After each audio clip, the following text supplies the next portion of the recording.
Welcome to Swish and Flick, an all Potter podcast. Swish and flick. Everyone? Swish and flick. Hello and welcome to episode 148 of Swish and Flick. I'm Tiffany. I'm Megan. I'm Katie. And I finished a book. Oh my gosh, you did! It wasn't Harry Potter. I literally think that might be the first book I've finished this year. Well, we'll talk about it. Yeah. We'll talk about it.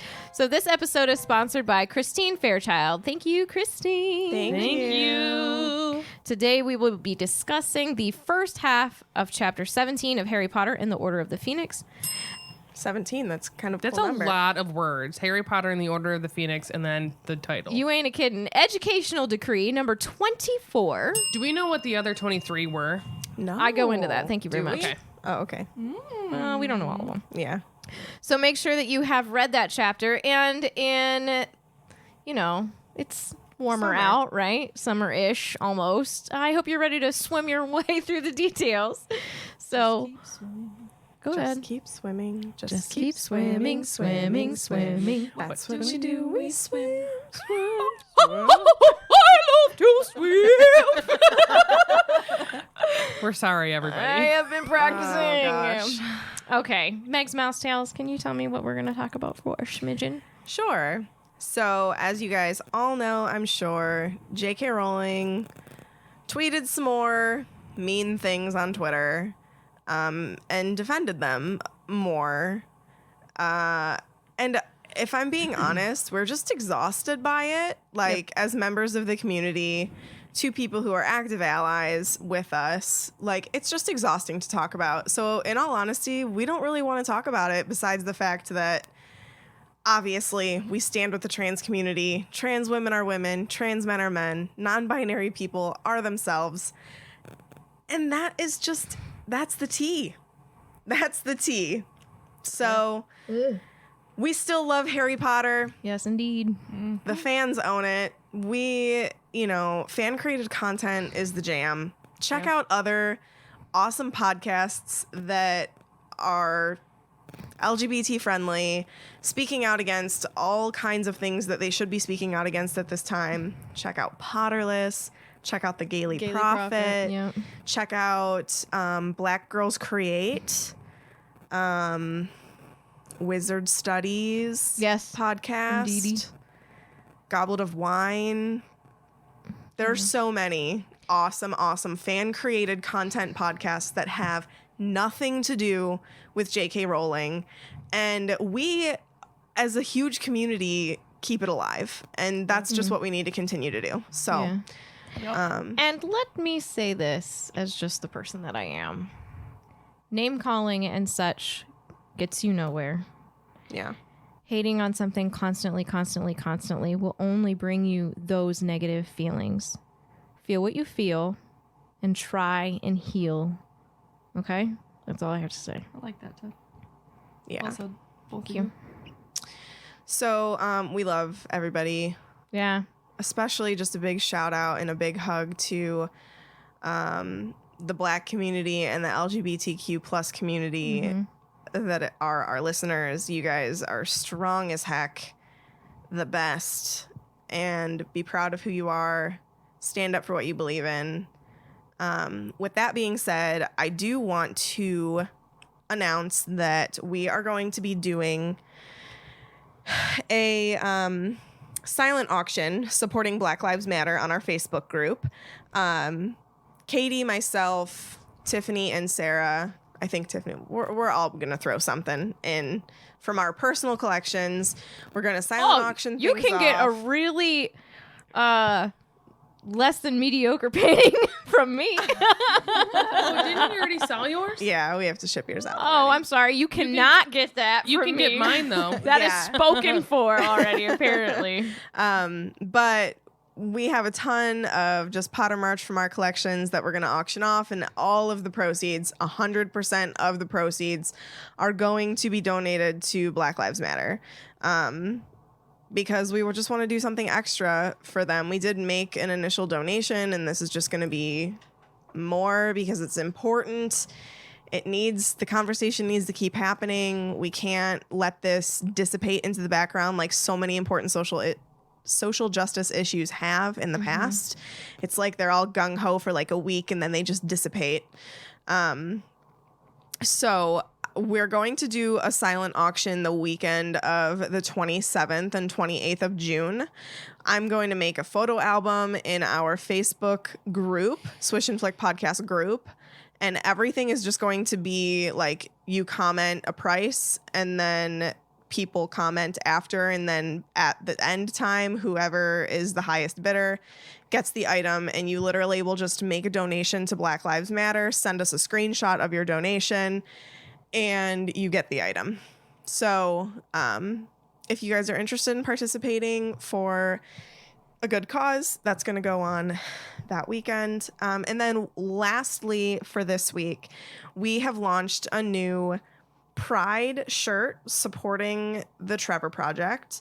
It has one of our all-time favorite Hagrid quotes that is, "I am what I am and I'm not ashamed," with some cool rainbow letters behind it. Reggie Biv. Yes. And so what's different about this t-shirt order, though, is we can't just put new merch on our website right now because of COVID-19. There's so much happening in the world right now. Yeah. So because of the pandemic, our printing facility is running on bare bones and they can't accommodate new designs. So basically what we're going to do is we're going to do this as like a pre-order. So you will just go onto our website. I've figured out how to create a listing that allows me to handle the shipping separately from like our printing company. So you just go on to swishflickcast.com, go to our featured items. It should be the first thing that's posted and it will say pre-order 2020 Pride shirt. There's a picture of what it's going to look like. It's going to be on like a heathered black tee that is the super soft material. If anybody has gotten one of our like Swisher meetup shirts or the purple Swish shirt, It's like it's butter like on super your duper skin. soft, or the Phoenix Plus shirts. Those have all been printed on this same material. They're awesome. So basically we're going to take orders through the end of June and then these will ship out in July because I'll place the order for all of the shirts once all the pre-orders come in and we'll ship them out to you guys.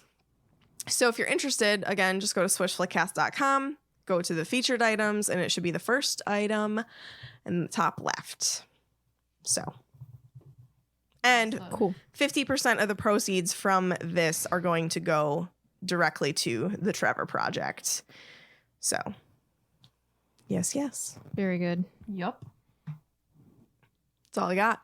That's all you got? That's all I got. Okay, I'm going to do this. Okay. I just thought of it, so just like, It's time for the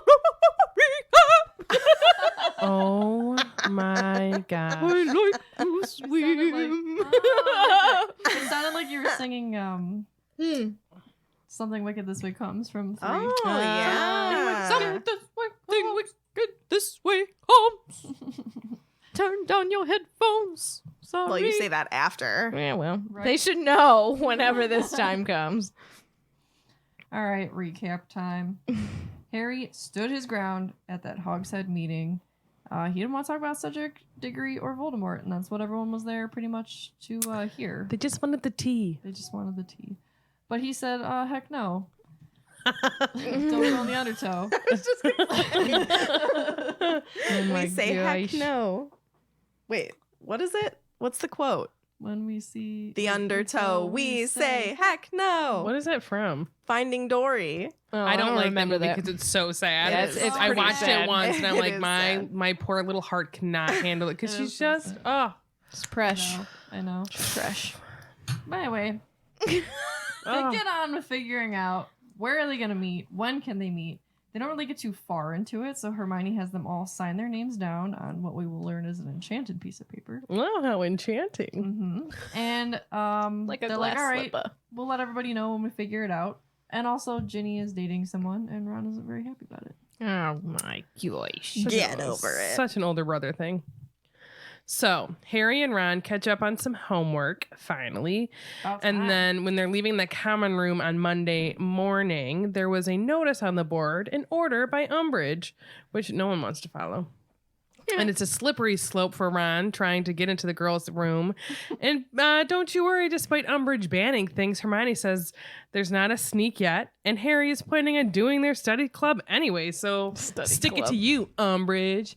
And then Hedwig interrupts Harry in his history class, and she's not well, and she carries a message for him, though.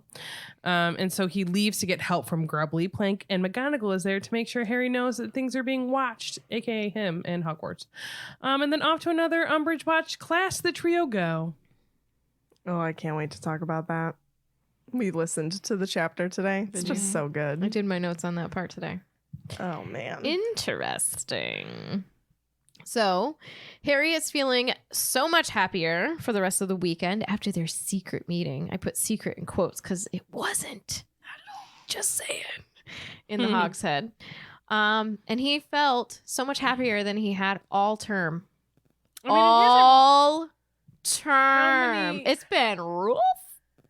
How long has It's term been weeks, hasn't it? It's been over a month. That's It's definitely at least been a month. detention after detention after detention. Well, if he Which is kept his little interesting. mouth shut. Speaks up. He's a Gryffindor. He can't help it. Well, Yeah, You must not tell lies. No, that's fine. when is that little message going to sink in? It probably already has.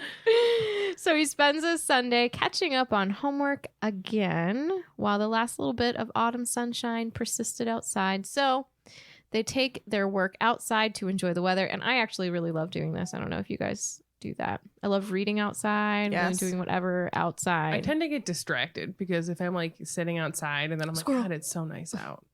I'll literally just stare at Squirrel. I'm just gonna stare at the ceiling, stare at the sky. That is the ceiling of the And then I'll world. take a nippity nap. So they're lounging in the shade of a large beech tree on the edge of the lake. And I would like to point out that this is the very same beech tree that Harry sees in Snape's memory later on in this book where, you know, the bullying, not necessarily, I wrote begins, but it just continues with the Marauders and Snape. And it's actually pulled by, I'm just going to JKR to like, she brings up the fact that this is the same tree from the memory because I think Harry thinks so. This is the tree that we were, you know, doing our homework under. Connections. Like it. Education connection. Just the knowledge that they're doing something behind Umbridge's back is really like making Harry happy. He knows that it's like right under her nose. Satisfying. He's a key part of this rebellion, and it gave him, yes, a huge sense of satisfaction. And so he keeps going over the meeting in his mind, how all those people came out because they wanted him to teach them defense against the dark arts, but also to maybe hear the truth, right? So we know that probably a couple of them were just trying to hear some tales, not of Beetle the Bard, but of Harry the Potter. But honestly, like, maybe that's what maybe that's what those people needed in order to give them that shove that this is the right thing to do and this is, you know, how I'm going to make a difference. Yeah. Why wouldn't you want to hear the truth? Do you know what I mean? Do you fault those people for wanting that? It's none of their business. It isn't any of their business. It isn't, but it But it is. But Like, I yeah. think it involves the wizarding world as a whole against But here's an they awful person. They don't need to know what happened there. They want to know because I think that's just a human characteristic that they're like curious of like the morbidity and stuff. Well, I think they wanted to hear from Harry that Voldemort was back. Not necessarily the details in Cedric's death. I don't think so much. Maybe one or two of them. I don't know. I disagree. I feel like if it was me, I would want to hear Harry say him for himself that Voldemort was back. I don't know. Kind of a, you know, morbid curiosity, I guess. Yeah, I mean, like, I guess I would want to hear it from him, but like, it's also hard to realize that like we shouldn't have to. You know what I mean? It's like I don't know. I think it's one of those things where like you can't take your eyes off of like a wreck. You know what I mean? Like Yeah. there's a lot of, you know, people are just, they want to know and they want the details and They're nosy. yeah. They should believe whenever they are told. I mean, not that you should just believe anything that you're told. That's a bad message. But like people who are trustworthy in your eyes you should trust them. Well, like if you trust them, trust them. You know what I'm saying? I will say though, like if you think about it in this context with this book, you have there's a lot of mixed there's a lot of messaging. people that you think that you should be able to trust, like the person that runs your government. You think that you can trust them. We know that he's a terrible leader. Yeah. We know that the press is, at least, you know, their press is lying because the leader is telling them to lie. Yep. So, Tangled web. and that's a big thing with Percy too. Like Honestly. he thinks that like he's with the right people and he's working for the ministry and they should be trusted, and yet they not. I don't know. Yeah. They're just, you know, sweeping the path for Voldemort and his cronies to like just walk smoothly down the road. Yeah. No obstacles in their way. They just don't know it. They don't know why they're holding the brooms and swish, swish, swish, getting it out. Swish and flicking? Swish, swish, swish. I don't know. Okay. Swish and sweeping. Just thoughts to think. Thoughts to think. I like that. I like when kids think for themselves. I'll just say that. I agree. Yeah. It is very good. Okay. So I said all this, and yeah. So Harry's going on. He's thinking about this meeting, and that he knows now that some people don't think that he's lying. That has to feel really good. Yeah, so it made him feel really cheerful. And then, you know, Monday comes. So Oh, Monday. You know what I realized? Oh, yeah, Monday. When people talk about Garfield hating Mondays, they're like, if you think about it, that's when, what's his friend's, who's the human? He leaves for work. So that's John? the first Is his day name that like, he's John? not with John. And that's why he hates Mondays. That is a sad tweet. That is a sad I mean, tweet. you might just say dogs, right? No. Oh my Who's goodness. portrayed as stupid on that show? Oh, it's the dog. That's right. Why are you coming at me? Odie. Why are you coming at me? Hold on. Wait a minute now. What's happening? Whoa, you are yelling. What is going on? Hold I on. thought the noises coming out of your mouth was from one of the pieces of equipment, and I was like, oh, something's broken. It's making a weird Yeah, noise. Megan's broken. Oh, I'm not broken. I'm like Harry. I speak the truth. Oh my gosh. I ain't Anyways, broken. I ain't broken. So broken, man. that was not me, by Jiminy the way. So those people don't think that he is some lying weirdo, and that made him feel cheerful. So Harry and Ron were having a nice discussion about what new move Angelina wanted them to work on for Quidditch, and it's called the Sloth Grip Roll. And yeah, so the sloth grip roll is a Quidditch tactic where the player hangs upside down on their broomstick, holding tightly with their hands and feet to avoid an incoming bludger. That's Like a adorable. sloth. Like a sloth. Like a sloth. Yep. So cute. And then there's some that's from Harry Potter, but I think that's also in Quidditch Through the Ages. Yeah. Um, Makes sense. There's some, it says during the 1987-88 school year, Madam Hooch taught the sloth grip roll to Jacob's sibling and classmates. Who's Jacob? I don't know. What is this site? Is this Hogwarts a mystery? You know it, girl. That was Hogwarts Mystery. Oh gosh. The dang original one was Quidditch Through the Ages. it. There we go. And then, yeah. And then they mention this line in Order of the Phoenix. So that's the sloth grip roll. You can go and try and practice that on your Aren't brooms. sloths' grips very, like when they're grown, very, very strong? Or did you already say that? I did not say that. Because it makes me think of Kristen Bell was talking about them because you're only like, unless you're like trained to like hold a baby sloth, because the like adult sloths I know they have can like hurt you. slicers. They're like Wolverine hands. You know? Mm-hmm. Anyways. She cried when she found out there was one coming to her I birthday party, and that saw still is that. one of the best things. She's coming to my party. Oh my God. She's cute. So they're halfway across the common room when they notice that there's some kind of an addition to the notice board. You notice the notice board. And that Rip it down. also attracted the attention of a small group of Gryffindors. There's the usual things on the board. Lists of secondhand books for sale, school rules from the lovely Filch, Quidditch teams, training schedules, offers to barter chocolate frog cards. I like that. the Weasleys' new ads for testers, the dates of the Hogsmeade weekend, and, lost and found notices. But there is a nice new sign, so large that it covers everything else on the board. Large black letters and very official-looking seal at the bottom. And a neat curly signature. Doesn't she seem important? Would you like to know what it says? Because I think it's gonna, it's gonna be really important. Ugh, sure. Give it to me. Okay. By order of I was singing that in my head. the High Inquisitor of Hogwarts, all student organizations, societies, teams, groups, and clubs are henceforth disbanded. I just hear I know. the announcement in the movie. Yes.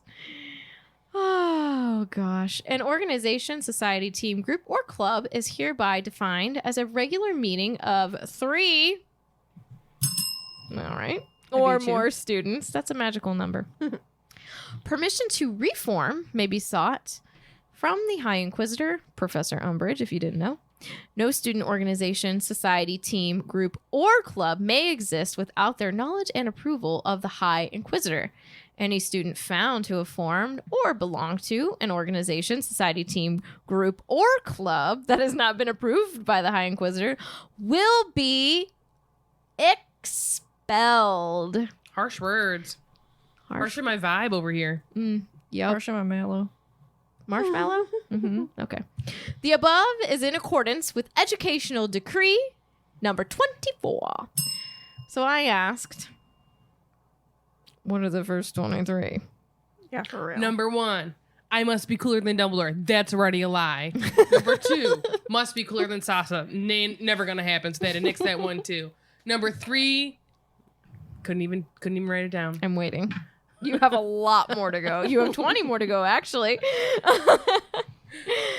All right. So, an educational decree. There were laws created by the Ministry of Magic. Let's be honest. It's Fudge and Umbridge. Nobody else is on that panel. Fumbridge. I was just gonna say that. But how long do you think that some of these have been in place? Like, some of them might actually be just like standard things that you should have in place. They could be, but then, I'm like, just once saying, you get like, past this- maybe like yeah. 10, they were probably just all, Bob Shorts. Do you really think that they had educational decrees? There was a freaking, I almost said snake. It was a snake. Who's There was the a snake? snake in their metaphorical boot, aka the Chamber of Secrets. There's a snake. Get my boot. Pull my string. The birthday party's today. You're Like, mocking you know me, what I'm aren't you? saying? Like, ridiculous things have happened at Hogwarts in just the years that Harry has gone Educational Decree 1. No basilisks. there. Decree number 2, no Sorcerer's Stone. Oh, wait. Switch those. Yeah. Educational decree number 3. No prisoners of Azkaban allowed. Right. Right. Oh, my. No Dementors. No on Dementors. campus. Yeah. I don't know. I don't think that would be an educational decree. Fudge likes That's them. I need our patrons to write the first 20 some because we do know some of these. Okay. So. I thought it was going to be what we said it was going to say. Yeah. Oh, okay. I don't care. No, that's I fine. said what I said. I said what I said. All right. Spearheaded by Dolores Jane Umbridge, they created new educational decrees to suppress and outlaw behavior which the ministry did not approve of, some of which would outright expel students found to be in a transgression of. In truth, however, they were just an excuse to strip Dumbledore of his headship in the school and give it to Umbridge. Spoiler alert. It don't work. Well, it works-ish. He gets it back. But he got better. And then he doesn't get better. Oh, okay. So we have some known decrees here. Educational decree number 22. Is that for her to be the High Inquisitor? It is not. Oh. Oh wait, it might be. Hold on. No. So I'm just gonna go through a conversation. Umbridge says, and what are you gonna do with Trelawney once I appoint a new divination teacher who needs her lodgings? Dumbledore. Oh, that won't be a problem. Madame Blue. You see, I have already found us a new divination teacher, and he will prefer lodgings on the ground floor. Hooves, they be a clapping. Umbridge, you found, might I remind you, Dumbledore, that under educational decree number 22, the ministry has the right to appoint a suitable candidate if and only if the headmaster is unable to find one. That's how she got her job. Okay. All right. So that's 22. Wait, I just want to say Do it. that after that, Umbridge is going to need some salve for that burn. All right. So we know 25, 26, and 29. And 29 never actually passed, apparently. And then there's a section of behind the scenes. It says, in the film adaptation of Harry Potter and the Order of the Phoenix, so these are read off the wall, creates at least 136 decrees, which by the end of the year nearly cover the entire wall outside of the Great Hall. Stupid. Most of these decrees were placed to reinforce ridiculous rules that suit Umbridge's sadistic, intruding, and old-fashioned nature. However, in the book, the Ministry only created 28. So would you like to hear the others? Yes. Alrighty, Ruski. Number 1, punish students found in possession of a spell check quill. 2. Wait, but like, what if they're doing their homework? Like, that's stupid. Did I make this decree? I'm just saying, like, I got spell checked. I can't spell worth anything. So I think if you're doing your homework, like, that's fine. Yeah. You're allowed to have open books. Now, if you're doing it with a test, maybe I would say a spelling test. They ain't taking spelling tests. Let's just be serious. You don't know what they're doing. I know what they're doing. It's not smelling. It's not smelling. Spelling. I took spelling tests in high school. Did you Same. really? Yeah. They were like Well, vocabulary, yeah. but they you made had you to had also to know how to spell it. Yeah, In high school? Yeah. yeah. You didn't do that? No, You I guys wasn't. didn't do vocabulary. I was in honors English. Excuse me. You're excused. Honors English. That's fine. I got an AP US history. I didn't do well only because I didn't do my homework. Do your homework, kids. Sarah's story. I didn't do my homework. All of us is writing papers, and we know how much I love doing that. Yeah, we know. We know. Okay. 2. Nope. That's not the word 2. That's the word 9. Maybe I should take a spelling test in high school then. So 9. Expelled students found in possession of sweets from unauthorized suppliers. What? This is according to the movie, so this isn't really canon. Stupid. Correct. It's like what if they like have only one person? That's a monopoly on the candy makers. And you know what? I won't sit for it, and I won't Do stand you think for that the sweets were Weasley Wizard Wheez's stuff? Yeah. All right. 12. That's magical. 12 is magical. All right, thank you. Allowed Hogwarts students to be subjected to informal scrutiny by approved ministry member, essentially a persecutor of the educational decree number 23. Precursor, excuse me. Persecutor. 23, the only canonically numbered educational decree in the film. So this is the only one that the film took that was actual canon. And we know that that's the one that nominated Umbridge for her post because nobody wanted the job. Thank you, rest of the wizarding world. You don't want a jinxed job. How dare you? Puff Jess says educational decree number 4, no scrubs. Did you see number 3? What? No, I gotta find it so I read it. All right. snacks brought you by Katie. Brought to you by Katie is what it should say. Right here. Yeah, you're not Hilarious. wrong. That's All correct. snacks. Educational decree number 1. Mute your microphone. Swish decrees. 24, forbade the playing of music during study hours. You are horrible. That's awful because if you listen to classical music, they say you study better, or like it studies better. Also, fun fact: if you eat or if you chew like a peppermint gum or a gum Oh my while you gosh. study, and then you chew that while you're taking the test or something, it actually helps you remember. 25 is so bad. Like, I feel bad for people because it forbids you from broom flight, except if you're in an authorized Quidditch practice. So think about how many people aren't on a Quidditch team but have brooms, are allowed to have wanna brooms, play. and just want to fly. I That's just dumb. want to fly. Lame. Like an eagle. 26, forbade boys and That's girls. what every Ravenclaw Oh, I ever like this says. one. But they make us fly like a raven officially, and we don't care for A blue and silver one. You guys are outrageous. Sorry. This one made me laugh in the movie. Forbade boys and girls from being within 6 inches of each other. So All the Wait, gay Katie witches and and everybody wizards are else. sniggering. Megan and Katie just inched a little closer. I know, y'all would have been fine. It's like, we could work around that. Thank you. Yeah, good decree. Okay. 29 gives Umbridge the power to review all extracurricular activities. That was hard for me to get out. 30 prohibited joke products made by Fred and George Weasley. Ooh, named him my name. Filch loves that one. 31 forbade boys and girls They from could just being be like, within. no, Ron did this one. All right. Wait, why is 31 8? Oh, she's moving it back. So now you can't be 8 inches within each other. This is hilarious. So if you don't remember what I'm talking about, these are the ones that were on the wall in the film. 35 banned items that were not of educational value. Oh my god. Well, that's subjective. A little. I think a lot of her rules end up being pretty Oh, subjective. for sure. They're all dumb. 37 boys to keep hands outside their cloaks. 38. We're going over that. Banishment of non-educational toys, games, and more or less redundant decree of 35. Yeah, but like, dumb. Jeez. 39 confiscation of wands. 41 I feel like that's not allowed. but ban whatever. students from discussing, quote, the upsetting events of last year. Decree. That's negating their freedom of speech, and that shouldn't be allowed. I got more, babe. 45 proper dress and decorum. 46 banned from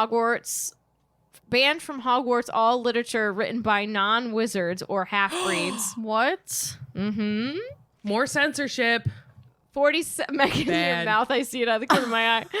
47 requires students to consent to allow their outposts to be checked for illegal contraband. So Hard you no. have She's to, a or you're bad word. I She's thought a you were bad going to say the word. bad word, and I was like, whoa. The children listening. I said she's a bad word. She's That's not. all I She's said. not nice. This That's is what for happens sure. when the government's trying to get you. They're coming to get you. I will get you. 48 required any complaints about Hogwarts or its staff to be made in writing to High Inquisitor. What if it's about you? Or your whole inbox is going to be stuff with you suck. 49 canceled Quidditch matches. They done. That's because, she who must not be named didn't like to write Quidditch. Genuinely, she says that. She has said that. 67 forbade exploding bonbons to explode. Okay. What? How does that work? Can't control it. 68 the book's educational decree number 24. What was 24? Music. No music. What was I on? Okay, 74 made the tagging of students' owls mandatory. That is awful. Tagging owls? 75 confined pets to common rooms and dormitories and owls to the Hard no. owlery. I'm so mad right now. Well, I'm. Let them be Just- free. This isn't canon, just so. They're probably true, though. 76, the book. Oh, no. So books 27. Nope. 26. Oh, 6 inches. 81 forbade red howlers. Interesting. 82 forced the students. Forbid howl? How are you going to Red do that? howlers, it says. What's the difference? No idea. Interesting. They're making Force. stuff up. Well, of course they are, because it's not canon. Force the students to submit to questioning about suspected illicit activities. Then they list 85, and there's nothing next to it. This is the wiki, by the way. I bet you they just paused the movie and tried to read. Yeah, them. guaranteed. So they probably just couldn't make out what 85 said. 98 established the Inquisitorial Squad. 99 forbade the usage of magic to change the student's physical appearance. 109 punished students who cast prohibited spells. 119, which is number 28. I don't see it. I can't remember what it said either. Somebody else bringing that up. 127. This is a lot. Something Oh, it says had something to do with teachers being dismissed, possibly related to the book's educational degree number 22. 133, I'm almost done, I swear. Gave Umbridge the power to confiscate any unauthorized book from the students. And 136, encouraged students to be forthcoming regarding suspicious outlawed activities. All right, I'm done with that. That's all I got. That's it. You're welcome. Tiffany out. Peace out. Tiffany, you're very patient. Those are a lot of decrees. I enjoyed knowing the ones from the movie. I thought that was pretty fun. Yeah, because I never thought about that before. That seems like something that, I mean, tagging the owls, I feel like is It's definitely part of her regime. She's just Terrible. All right, it's green. all right. Snake's So All right, so they're looking at that decree. And then somebody in front of Ron asks, does this mean that the Gobstones Club is done for? It's a second year. Leave them alone. They're 12, maybe 13. Maybe. And I said, just the club we need to be worried about, isn't it? But Ron is like, you'll be fine. Don't worry. I don't think that's the one she's after. So Harry reads it again, and all of that happiness that had filled him since Saturday was Turned to gone and was suddenly filled with pulsing rage. A rage Can you amongst tell rage. that Umbridge triggers Harry major? Like, major. Because, like, if, say, Snape posted something like this, he would be mad. Yeah, he wouldn't be But raging. he wouldn't be like this. Raging. Hashtag So- rage. And Harry's like, there is no way this is a coincidence. And he isn't wrong. How did she find out? I don't remember. Dung, right? Dung knew. No, Dung told the order, Mm-hmm. but how would it have gotten Umbridge? Who was in the Hogshead? Did I'm she sure just she know has that, people everywhere, too. It does say, although not revealed at the time, Aberforth Dumbledore also relayed information about the DA to the Order as they were meeting inside his pub. Apparently, there is a man named Willie Wittershins. Say that name 5 times. Willie Wittershins, who was in the Hogshead heavily bandaged, and he was there and overheard Harry, and he ran to Dolores to tell her what was happening. Can you imagine him just like bolting through Hogsmeade? I just like I gotta get to Umbridge. his mumminess Yeah. flapping in the winds, but I love the way that Megan says Dolores. She's like Dolores. Say It's it. just the Say it. worst. Say it. Dolores. So, Dexter Fortescue, who is a painting, says blatant corruption. Okay, so there's a conversation in Order of the Phoenix. Dolores says, I have testimony from Willie Wittershins, Minerva, who happened to be in the bar at the time. He was heavily bandaged, it is true, but his hearing was quite unimpaired. He heard every word Potter said and hastened straight to the school to report to me. And Minerva says, oh, so that's why he wasn't prosecuted for setting up all those regurgitating toilets. What an interesting insight into our justice system. I remember. And then the portrait, Dexter Fortescue says, blatant corruption. The ministry did not cut deals with petty criminals in my day. No, sir, they did not. No, sir. So that is how we know. You lose. Good day, sir. Good day, sir. Oh God! Now I want to watch it. Willie, let's that's kick our- Willie. so Let's that's- kick Willie right in his Wittershins.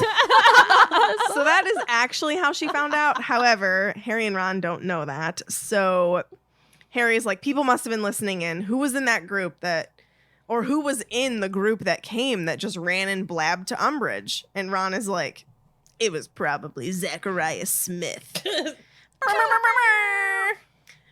Or Michael Corner.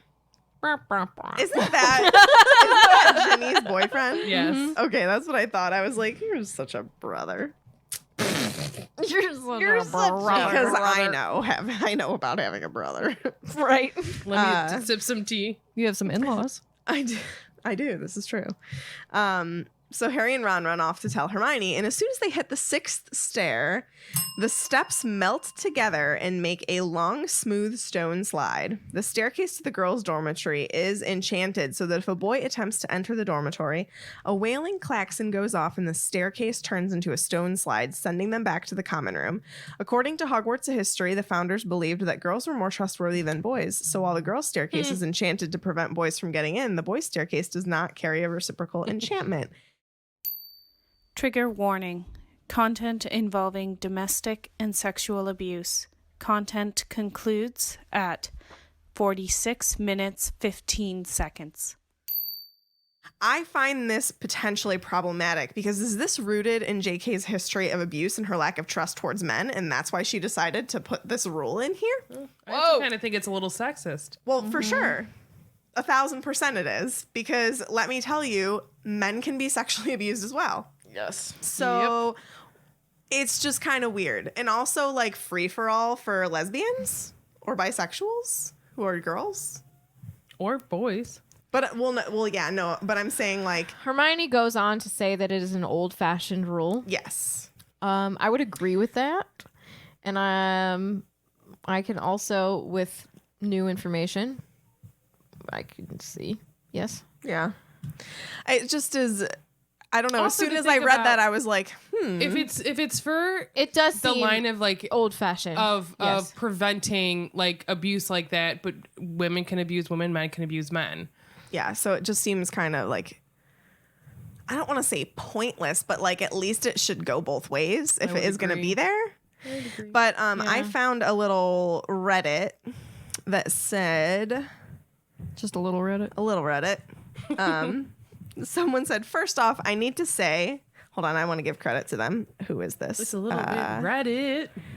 This Posted feeling- by Why Kick a Moo Cow 111. Why would you? Don't kick a moo cow. 'cause that Don't wouldn't kick be moo nice. cows. Moo cows are sweet and gentle. Can I and ask they're a dumb just small question? cows with big dreams. Are there any other cows besides moo cows? Don't they all moo? Oh, probably. I don't know. Sometimes maybe Maybe could there's say, magical cows that don't move. So Don't kick me. there's a moo point. Get it? It's like a cow's opinion. So anyway, they say That was utterly hilarious, Sarah. Utterly hilarious. I will say it's not mine. Don't let your jokes go unnoticed on this podcast. It was a Do you little hear spotty, me? but you know. Get out. Wait, what did you say before that? This was utterly hilarious. Oh. All right, Megan, just hoof on through this, okay? Katie got so excited. She smacked her microphone. All right. Just a swish of the tail.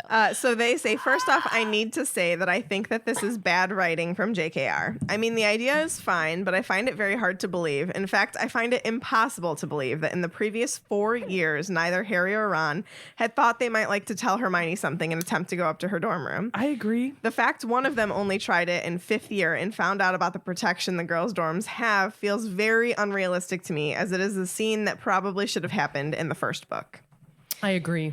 Now, leaving that aside for the moment, what do you all think of the actual rule itself, where boys can't go to the girls' dorm rooms, but the girls can go to the boys' dorm rooms? Do you feel it's a sexist rule, pretty much stating that boys can't be trusted, but girls can be? Do you feel like the rule makes sense as boys can't be trusted, or do you think it should be a rule for both sexes, so the same thing should be applied to the boys' staircase, so the girls can't go up there either? I don't like why have it? Right. Like If they're gonna there are other places. yeah. Room of requirement. It's a heavy place themed for this book. Well, actually, You have a whole the next darn 3 common books. room. You know what I mean? There's hallways. There's secret passages. yeah. You know what I mean? I guess you're not like wrong. the fact that Hermione is like their best friend Yeah. though is why it seems unrealistic that this wouldn't have happened until now. And the fact that no other boy in their year would have tried and talked about it to them. Yeah. That's what's so weird. Like Why add You- it? Is it funny? You know what I mean? I Was guess, it supposed to be funny? But that's the thing that is I wonder because like, like who weird comes to this me. Hermione, the one that comes down, and she's like, they all know. What Like year you would it- think that like What year is this written? What year did she write this? I don't know. I just want to know. Maybe it makes sense. Because maybe it correlates with like something personal in her life, and that's why it like triggered her to be like, I'm gonna make this rule. Let me just I say know, but I that know by the time this came out, she was already divorced. people have reasons for why that they do things. Does it come off good all the time? No. But sometimes things are done out of fear. Mm-hmm. I've talked about this before. But, you know, it's like, I just wonder why it was added. I kind of feel like it was supposed to be like, Hogwarts is old-fashioned. This was the rule, blah, blah, blah. It's supposed to be a ha-ha moment. But then, like, when you really think about it, and I mean, if you do think, like, not... even 20 years ago, I don't think they were, like, didn't think about things like we do now. We like, do have to think that these are books of the time. Yeah. But, like, would they have thought that this was, like, sexist back then? I bet you some people would. Maybe not as much as, like, we do More now. progressive We're, like, that's thinking just, people, yeah. Yeah. Like, if you're going to have it, it should go both ways because it's just stupid. Saying, like, oh, only teenage boys are, like, wanting to do... Untrustworthy. Yeah. Like, it's not always true. You know what I mean? And a lot of the times in history, aren't women mostly blamed for these things, for things that they have done? So stupid. Do you know what I'm saying? Yeah. In all honesty, I don't know if I would have even made this sort of connection had I not literally just read her new post yesterday. Yeah. On her website. You know, like, I don't know if I would have been like, oh, is this triggered because of abuse for some reason? And she, like, doesn't trust men? Because I think that really that's a lot of the basis of her issues is that she doesn't trust men. So I just wonder if that is rooted somewhere in her reasoning for, like, coming up with this. 2 fourth-year girls come sliding down asking who tried to go up, and they were kind of, like, laughing about it. Well, they went down a slide, right? It's like that kind of a thing, like... Yeah, like, oh, who did it? Playmate, come out and play with me. That's all I can think of right now for the I just slide. don't think, like, who came down? Wasn't it, like, Hermione? Like Hermione does right after them. And so, like, you would think that they would have taught that. Like, I know, it like, would be old news by 5th like, year. Or, like, oh, did girls just come down a slide? Or, like, any of the boys or any of the Weasleys would have said something. You know what I mean? And I don't know. And then there's some people, like, in fan fiction that write that, like, Gryffindors are the only ones that, like, do this. I don't know if that's true. Because we don't get to really see anyone else's common rooms and yeah, like, is whether this or only not a Gryffindor thing? Yeah. Interesting. Yeah. So Hermione comes down after them, and she is like, it's an old-fashioned rule, but it says in Hogwarts history that the founders thought boys were less trustworthy than girls. Anyway, why were you trying to get in there? Don't care for that statement. Agreed. So they took her over to the board, and as she is reading it, her expression turns stony. Because I think that she knows that it's impossible that somebody that signed that paper blabbed. So she's trying to figure out, how did we get found out in another way? Do you think, like, the parchment, like, when Marietta snitches, do you think the parchment, like, her name on it changes? I bet you there's something. Like, what if it, like, next to it's like, she's a big old sneak. Burns off. It The could. tapestry's faces, but I think they do that to the face. I don't think the tapestry does it themselves. Yeah, I think that Sirius's mom did that. Do you think she did it with a lighter? I think she was super serious about it. Yeah. She just really needed a blackened spot on the wall. Oh my gosh.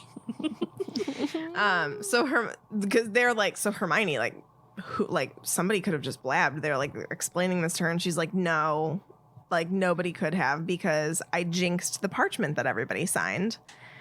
And they were like, how? Like, what are you talking about? And she says, put it this way.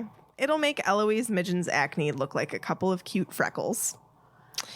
Which, let me tell you, Hermione is, like, savage sometimes. And This could be why she'd be placed in Slytherin. yeah. This is a Slytherin move. If we tallied up her moments, She's a good contender for the she's Snake a good House. contender. You could have been a contender. You're a danger noodle, Hermione.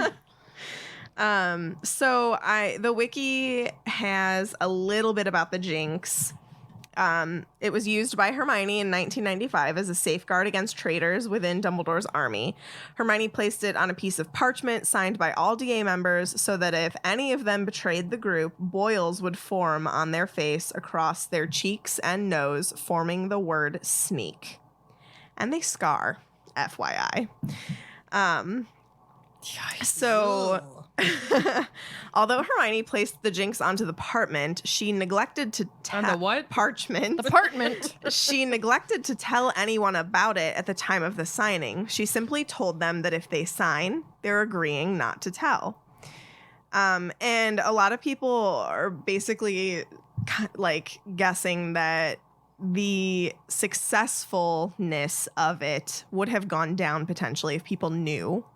Because I would agree. they would have figured out if there were any loopholes potentially, or I don't know, maybe it wouldn't work if like I told you and you told somebody bigger that with more power, like I told somebody else and they went to Umbridge, like would it still come across my face or something like that? So this way, if they don't know, they'll find out who snitched, basically. So when Marietta betrays the DA to Dolores Umbridge, this is precisely what ends up happening to her, the boils on her face. And she is so humiliated that she would not show her face for almost a year. And when Umbridge claimed she could not remove the jinx, Harry felt a surge of pride in Hermione's jinxing abilities. People also believe Hermione created this, that it was probably a combination of a couple things that she put together. This is on our good old friend website, Quora.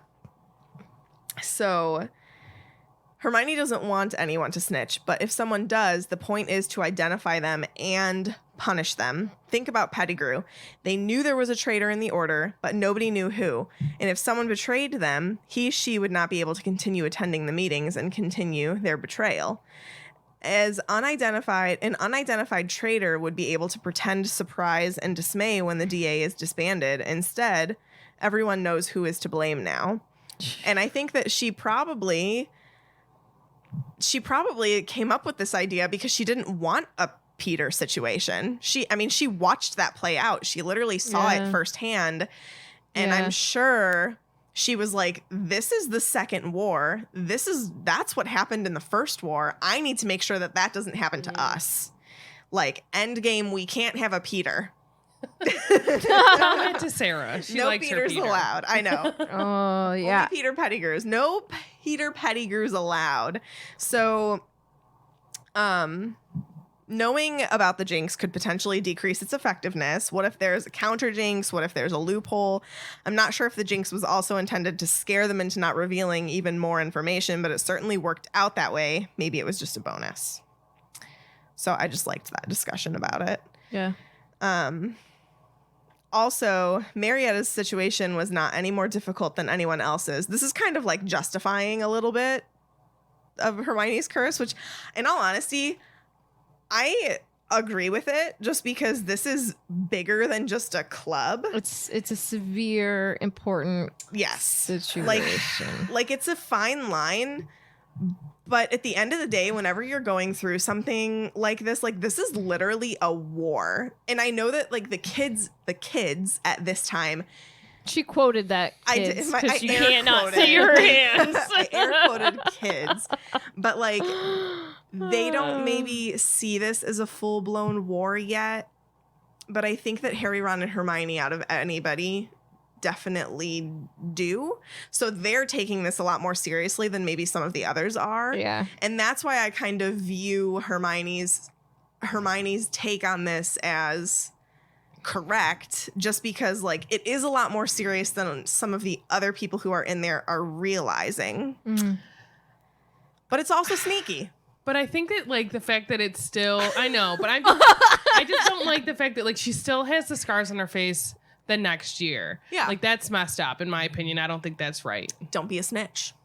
Snitches get She's stitches. trying to save her family. Like it's know. not like she's just doing it to be mean. Go ahead, Tiffany. Speaking as a Gryffindor, I hold doing the right thing and trust in such high regard. Like that to me, if I can't trust you, we literally have nothing. If I can't trust you, we have nothing. I have nothing. I will not be open with Nothing. you. No, honestly, like No, I get it. trust is absolutely everything. Loyalty is absolutely everything. No, I like So I get it. that's So I get it. a Slytherin thing too. Like I also get it. I get it. And I think like at the end of the day, Hermione is protecting. She's herself, protecting her own. Harry, You know what I mean? Ron, Yes. That's She's very, but protecting that's very them. much a Hufflepuff thing to be loyal. But they wouldn't do it this way. Kate, what say you, Kate? Katie would be like, Yeah. "It's okay, you outed me, but don't come But, like, back." but I think this is like the whole like there people in ethics talk about this all the time where it's, do the means justify the ends or does the end justify the means? And we have 4 people sitting at this table. Give me your peppers. You think it's too harsh? And here's the thing. I'm known as like someone that's not that nice of a person, but you look at me, am I wrong? People think I'm mean, but I think it's because I'm just brutally honest and they can't handle me. People think I'm mean too. It's whatever. It makes your me delivery. uncomfortable. It's like, just your delivery. She my means Uber well- rating is she- super low because of my delivery. She and means I'm well kidding. behind her delivery. Let's be honest. It sucks.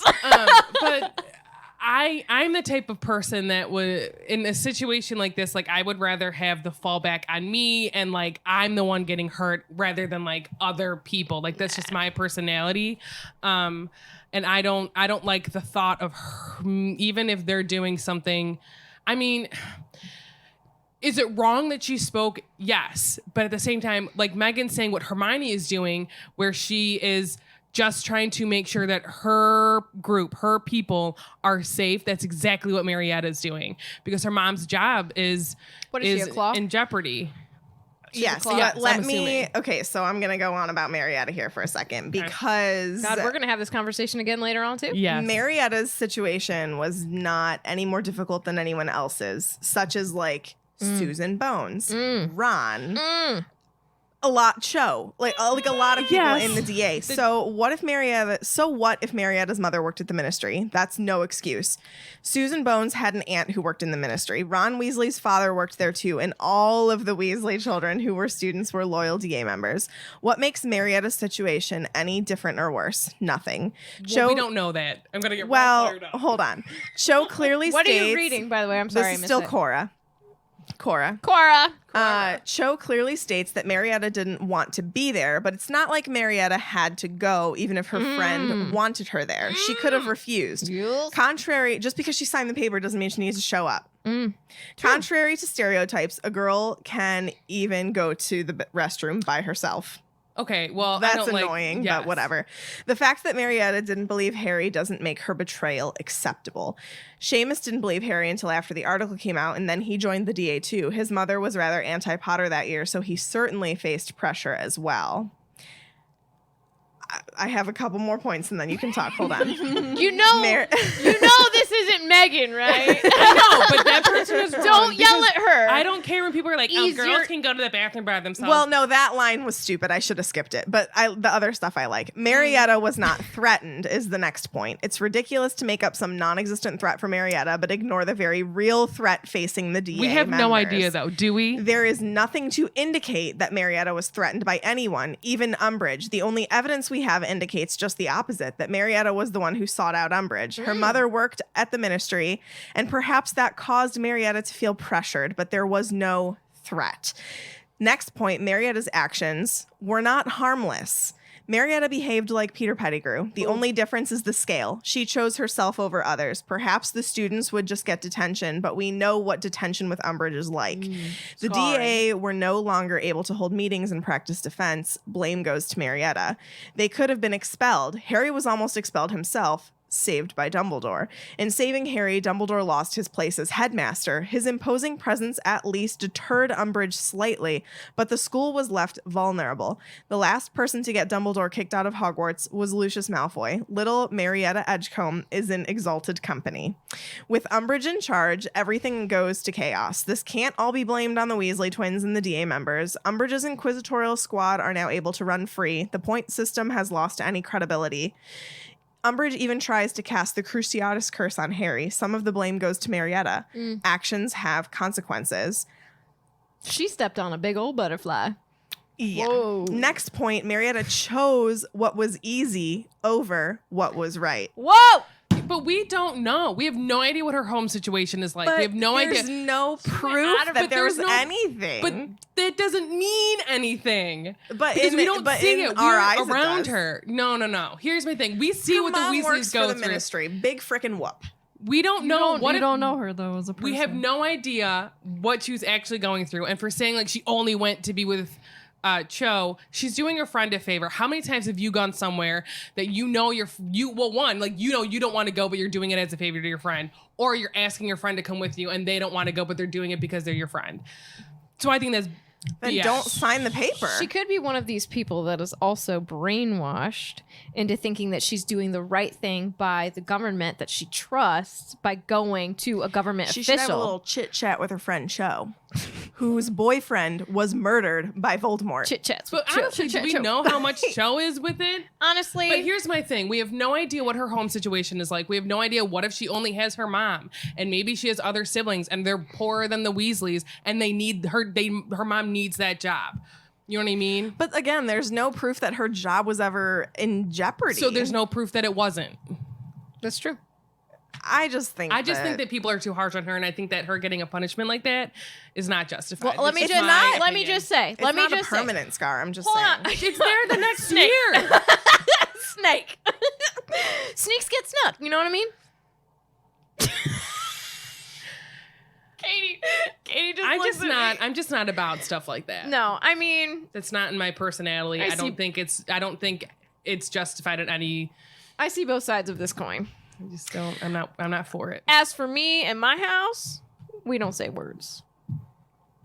So a couple other things really quick before I finish this. But it says Marietta made a choice to betray the others. Betrayal is a theme in the series too, showing that the danger isn't always from Death Eaters or That's true. Slytherins, but even from the people who you believe are on your side. So it was like a good metaphor almost that this happened for Harry to see that people who signed a paper saying they were on his side still betrayed him. Marietta didn't have less options than Cho or Harry or Hermione or Ron. She had the same choices as everyone else. How many students were in the DA? We know of 29. Only Isn't it Marietta. 28? I thought you said it was 28. Could be 28. I'm sorry. I don't know. This is what No, they I don't wrote. know. Only Marietta betrayed the group. Nobody else did. And 21 of these students that are in the DA are younger than Marietta. So. Could Veritaserum have played any kind of part in this? It is that's supposedly a movieism. But Cho was the Because snitch in the Umbridge, movie. yes, but because the difference between the movie though is that Umbridge was seeking out people to get information, but in the book, Marietta seeks out Umbridge to Got it. give information. You know what Got it. you know what I think? I think that she was probably just thinking that she was doing the right thing. She's a sad, strange little girl. But people, And you have my pity. Farewell. let's Let's just call this episode Toy Story. And you wonder why just I think, split like, chapters. You can't, I know, you I can't know. just say that she's like a horrible person. She didn't do the right thing. I don't think but maybe she's a she had horrible good person. intentions. But I like don't we've think said, she's a horrible person, but I think she deserved what she got, is what but I I'm think- saying. Whoa, see, I don't say it like that because Like, I'm not Slytherin. that makes me want to vomit. Like I don't like that at all. She just had sneak on her face because she's a sneak. I think it needs to be there for a certain amount of time, but not permanent. But it's not permanent. So it says permanent scarring is common throughout the series. Harry's famous scar was caused by the killing curse. It's a mark of survival. Ron Weasley is scarred by brains in the Department of Mystery. Department of Mysteries. Bill Weasley's face is hideously scarred by Fenrir Greyback. Hermione Granger is scarred by Bellatrix Lestrange. Marietta's scars are nowhere near the worst, neither by appearance nor harm caused. Instead, her few scars are shameful because it's the mark of a traitor. Ron's scar was a mark of his bravery and loyalty. Hermione's is because she refused to abandon Harry and faced a dangerous witch who tortured her. We never get any indication that Marietta is sorry for what she's done. She certainly regrets what her betrayal brought on her, but she doesn't show any remorse for betraying the DA. I was first. It's fine. In fact, it's Cho Chang who approaches Harry about it and apologizes while also excusing Marietta. Notice Cho fought in the Battle of Hogwarts, but Marietta did not. That says a lot as well. For me, We don't at see least. anybody except for her and one other person. Sorry, go on. In the Discord. Ooh, it went away. Never thought it would be pro. I did think the Scarlet Letter. I didn't ever know it was gonna be pro Marietta. Not saying I am, but I think you're pro not so severe and forgiveness. I don't. Yeah, because I think that's rough. what you're pro. Is it possible? Sorry, M. Shep. Is it possible Hermione overdid it? Like the curse was stronger than she actually intended. I don't think so. I don't think so. No on all counts. I will say this: we have no idea what she was thinking. I think though, Hermione knows cheating what she's Marietta. doing. Yeah, I think Hermione had every intention she meant to, and it turned out exactly how she wanted it to. I will just say this about saying how Marietta feels. We have no idea because Harry only sees her for a blink of an eye at the beginning of the 6th book when they're on the train. So like he's not in her company, so we have no idea if she actually regrets it. We don't know. You know what I mean? So like we can't just say she doesn't because that we don't know. I feel like if she regretted it, she would apologize. Yeah, but not everyone not is that. everybody does that Yes. though. That's hard to do. Apologizing is a really hard thing for a lot of people to do. And especially if she regrets what she did and knows like what could have happened. No. I mean, I literally see both sides of this coin. I know we're going to talk about it again, but like basically I can't make any kind of decision because I don't have enough information. All I know is that if it was me, I would have kept my lips sealed.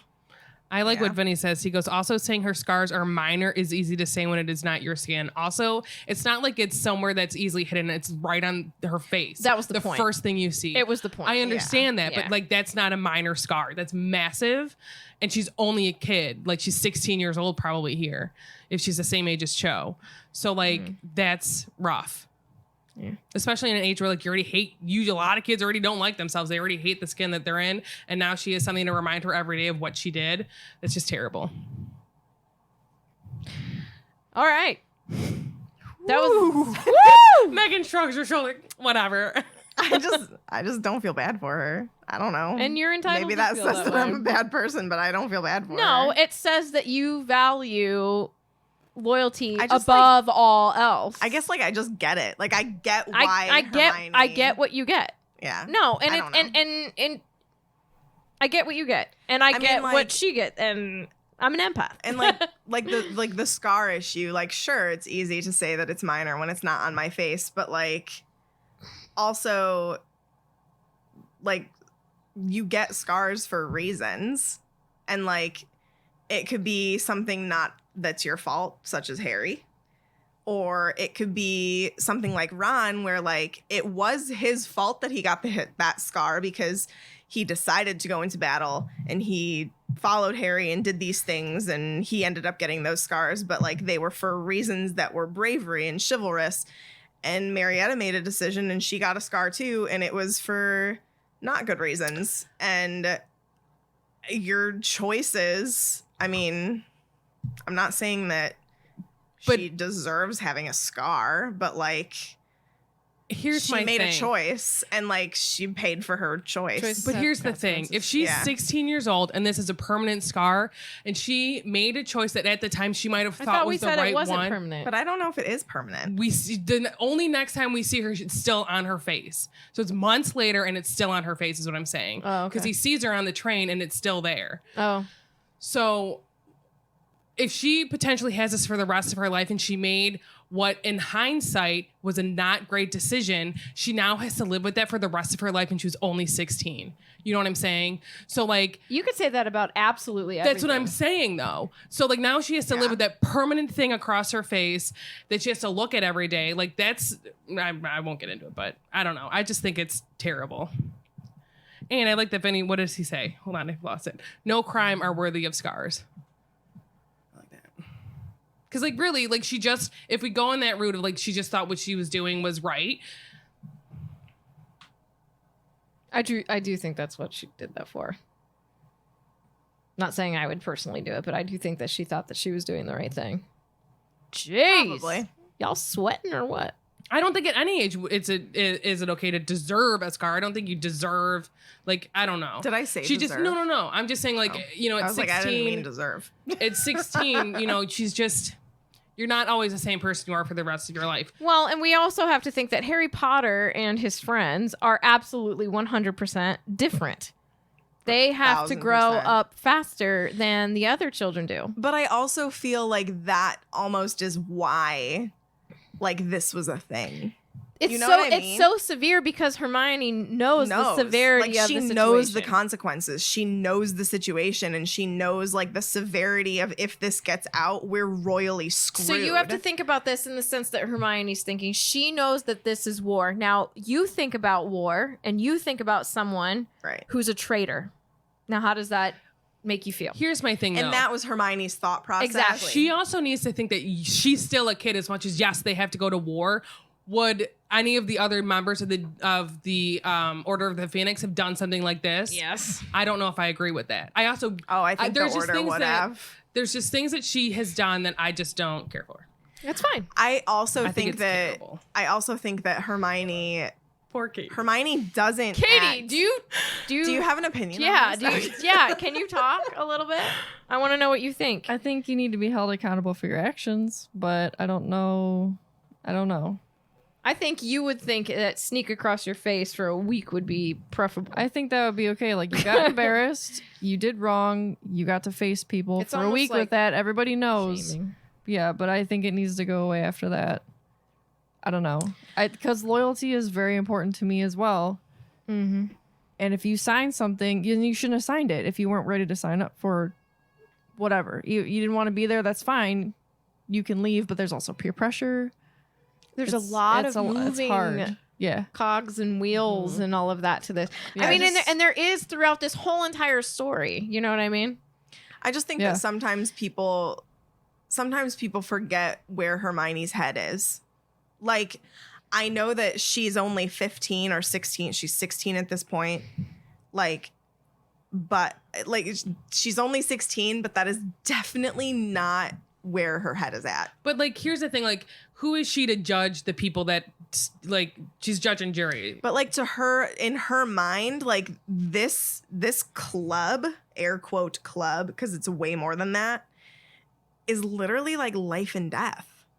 Like, it's not just a club. This is her, Harry and Ron's life or death. The DA does And show up nobody in the else- Battle of Hogwarts. Right. And like, nobody else at this moment in time gets that. So like, it was a little bit over the top just because those three are the only ones that truly grasp the fact that this is life or death. You know what I mean? Now, what would you think had this been year 7? Carrows are there. Snape's headmaster.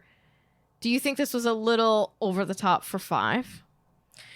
But yes, Okay. but I think that Hermione's mind is already at 7. She knows what's coming. Exactly. And like, that is her thought process. It's not saying a 15-year-old deserves this or whatever, you know? It's just that Hermione's headspace is already at 7th year Battle of Hogwarts. This is going to happen. We need to be prepared. Anyone that goes against us should be noted yeah. and watched or, Yeah. guarded against. Because if they're not with us, they're against us. There's no in between in Hermione's mind. I'm not saying that that's true, I think at because this of course point, there's always an in between. I think at this point, Hermione just needs to give people at this point in time a little bit of grace, because there's not a lot of people that are agreeing with Harry and they're on his side. I agree. And they're thinking, the ministry, the person in charge, with the guy who's in charge, the minister of magic, is telling me all these things, and I've always been taught to listen to the person in charge, and they are telling me all these things, and they're telling me that Dumbledore and Harry are wrong and don't listen to them and they're crazy. So now they're trying to think like, okay, so am I going to listen to whom I've always been taught? So say this is Mary. I've been taught for 16, however many years she's been alive, that's who I should put my trust in, or should I be all of a sudden trusting this kid who's saying Voldemort is back? And I think at this point in time, in this year, Hermione just needs to give some grace to the people that don't know yet. If it was now, Hogwarts in 7, yeah, I it'd be want a to know. completely different So story. you would change your mind about the severity of this. I think you're gonna kill me. I think it depends on the whole situation. So if she was forced to tell, I still don't think Situation is the same as in 7. But we don't. Here's the thing, we don't know situation is totally. she decided to go to Umbridge and say this. That is what Heroes we're are there. told. Voldemort's out and proud. if she was believing in the still ministry Yes, at that time, yes. then no, because then you know it's corrupt. You've seen it. You know Voldemort is back. Okay. So you're given all the information. That's all in I 7. wanted from you. That's all I wanted. So I know where your head's at. So I know. really- I get it. we Agree to disagree Well, on no, I I mean, still think the certain terms. punishment in 5th year is No, no, too no, harsh. But what not I'm- in 7. No, but I get that. But I what still I'm- don't like it. I'll just be You honest. don't have to like it, but do you think it's what are you saying? Justifiable? She's shrugging her shoulders. I don't. You can't see her. It's hard, isn't it? I'm just not that kind of person. I wouldn't. You know what I mean? I wouldn't do it, so I can't. Got it. I can't let someone else say it's okay that someone else is doing it. I think at What the end would of the you day, do our to heads identify are. someone. it just probably would do it really not sneakily, but like if That's say a like bad the word to use parchment. for this one. No, if like the parchment like told me who it was, like I would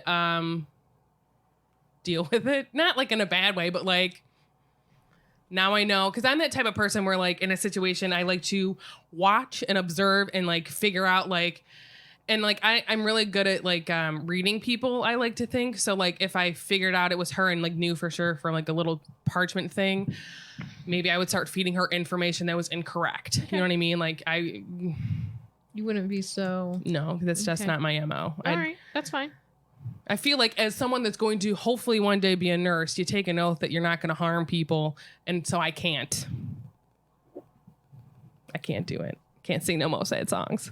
Oh my lord. I think I don't know. guess That's just me. That's I guess literally I me. just- Let's do this and wrap on this subject. Go ahead. I was just gonna say that I think that I don't want people. I don't want Oh, people to No. think. No, I we don't just had a wa- I great don't- idea. I don't Oh. want people to think that like as a 15-year-old somebody deserves this. What I'm saying is that I think I understand where Hermione's head is and why she decided to do what she did. It's fine. And like it's difficult because the three of them are held on such a higher pedestal, not just by their peers, but by their elders too. Like Harry, Ron, and Hermione, Dumbledore knows what their path is at this point. He knows what needs to happen. He knows not all of how it's going to happen, but he's gathering information on how it's going to happen. And I think that Hermione is just incredibly intuitive. Is that the right word? Sure. She's just incredibly intuitive to what needs to be done and where this is headed and what is going to be. And in her mind, this is a way bigger deal for all the right reasons, but nobody else is going to understand that right now. Right. And I think that it's a fine line because it is like Hermione sees it in the right way because it is going to be a big deal. She knows that it's going to be a big deal, but it's just that nobody else sees or understands it because they A, don't know all the information, B, have literally just heard Harry confirm this within the past couple of weeks, Mhm. and like they're probably still wrapping their head around the whole idea. I get what you're saying. Yeah. I really do. Well, what I would have done Here we go. would have them sign with like a special, like put a spell on the quill and obviously the parchment or whatever. So then like once I get it back, I would be able to tell like maybe it would change colors if this person was not fully ready to be a part of it. You know what I mean? Like this person's suspect. Don't let them into your secret club. You're That you don't want people to talk wishy-washy. about. Yeah. It's a good idea. Mhm. I Yeah. think Harry should have kicked her out of the hogshead the first time she made a face at him. I think I wish that you could have seen the look on your face. You're like, this is what he should have done. Honestly, Giving her the boot. Harry- The first time she gave He wouldn't him have that done that. look, she should have left. You don't want to be here. He wouldn't have done that Don't because he let the wants door to hit have a ya. good in with Cho. yeah. Yeah, but who cares? Wow. I mean, a 15-year-old boy that wants to snog some girl, he cares. Gosh. Y'all went on one date. It's not that deep. I know. They're like, we were dating. You weren't. You went on date. one date. You date. Yeah, I'm like Marietta Edgecombe and Zachariah Smith would have never walked in to a DA meeting if I had anything to say about it. Yeah. Samesies. I would have been like, they're suspect. I can tell from the meeting. Goodbye. Yeah. Not worthy of our time. Correct. They're done.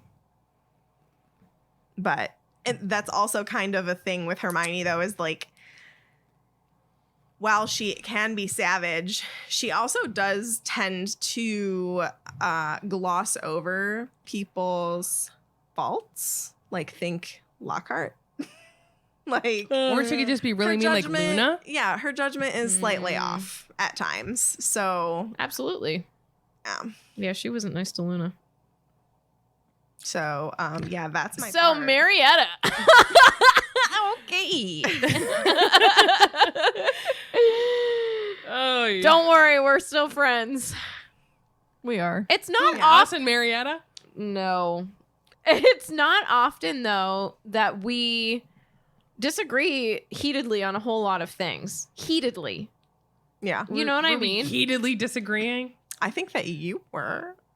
I just think it's wrong. I'm just gonna put it out there. You I were- think her putting Umbridge in a We jar heard is ya. wrong. We heard You mean Rita? Rita, Oh. Rita, whoever. She's putting someone in a jar. I Umbridge think in a it's jar. wrong. Yeah, no. Oh, no. I think I'm what's over his it. name that jar. turning him into Put her in that jar. Oh my gosh. doesn't regardless of how horrible she is, does not make it right. Also, what's his face turning what's his face into a ferret? Not right. Oh yeah, well we know that. Everybody probably already thinks I'm a horrible person, so it's whatever. No. You have true. You have And we're Things only you value. halfway through. All right, Kay, go. We are only, it's been an hour and a half. Y'all wonder why I split these trips? Just saying. My section's Wait, not Katie, before you nearly start. as exciting. I'm just kidding. Yeah. My section's not nearly as riveting Hold on, as so what are your Marietta. thoughts on Marietta? Yeah, Yeah, you actually really didn't say much. There was no room to speak. You there was lots always of have. yelling going on Listen, and screaming you- and hands being thrown up in the air. That's At the end of the mostly day, Sasha. we want to know: are you with Megan or are you with Sarah? Oh my god. Who am I with? I'm with You're with Katie. Megan. Both. No, she's with both of us. She said she sees both sides of the coin. You don't. No, you gotta Check choose on your empath friends. Me? We're not me or okay. Megan. Who you with? I won't be offended. You gotta answer. You gotta answer. I won't You come can't back. because she is her own person. She can be Tiffany. No, it's Megan or Sarah. Katie. Oh my god. You gotta find someone else to watch your kid. Guys. Oh. You know I'm a little snaky right now. Do what you say you're gonna do. I gotta trust you. That's all I gotta say. Katie, who you with? Myself. I can't pick. True is true, Kate. I Ever can't pick the- because I see both sides. For the freaking Hufflepuff. And Libra. It's a really terrible Oh my god, combination. so true. Oh my god. Katie. Sometimes I wish Blue that or green. Blue or green. Yellow for life. Yellow. sometimes Katie's Libra-ness, man. I just wanna kick it out of here. Imagine that in my brain. I You know how know. hard it is? I know. It's hard. It's You, hard. you gotta pick though. I can't pick. You gotta. I can't. I will say, to make green, you have to have yellow, and that's more yellow. Oh so you guys. my god. Y'all are also You also married. need. You also so. need blue, but I'm not part of Megan, so. I'm and I not didn't agree part with of Megan. Yeah, her section is green. I'm right in the middle. I don't think it needs to say Stuck in the yeah, middle with should have you. been done, and I don't think it should have been. I think it's wrong. I think it's Yeah, right but in the you- middle. I think you're more Megan, and that's okay. No, but Katie, you did say I think that it should have happened, but just not for that long. Exactly. You did say it's in the that. middle. So you're no. Megan. So That's you- not really the middle. That's Yeah. like 3/4 that way, 1 right. quarter with me. I get 1 pie piece. I'm 9 She gets 3/4 7. over here. Is that acceptable? Can I do my Oh, section? gosh. now? Everything's fine. Marietta, do you think she was forced? Do you think her mom had no money? Oh my Right. God. Before I go on to my section, I got to give a shout out to our Discord people because they played us real good. Jokes on all of us. All of the things that I said, Brandon said, was not Brandon. I don't know who Brandon is, but he probably goes by Eric Munch. It depends on how he's feeling that day. Some days he's Brandon, some days he's Eric. Yep. Oh my goodness. That is hilarious. Oh my God. That was so good. I love all of you. Okay. He's That's been so absent for a funny. large part of the pod. That's even better. Feels so duped. When he listens to this, he's gonna be like, "I said that." I know. No, you didn't say any Hilarious. of the things that I said you said. So very. Oh, it's so So good. funny. That's so good. Oh, Should we God. name this episode Brandon? Yes. Oh god. official. Oh look, no, he changed his name to be nice to us. Oh my god, I love that so much. Brandon's getting an episode named after him. We've never done that before, so 148 episodes later, congratulations, Congrats. you turd.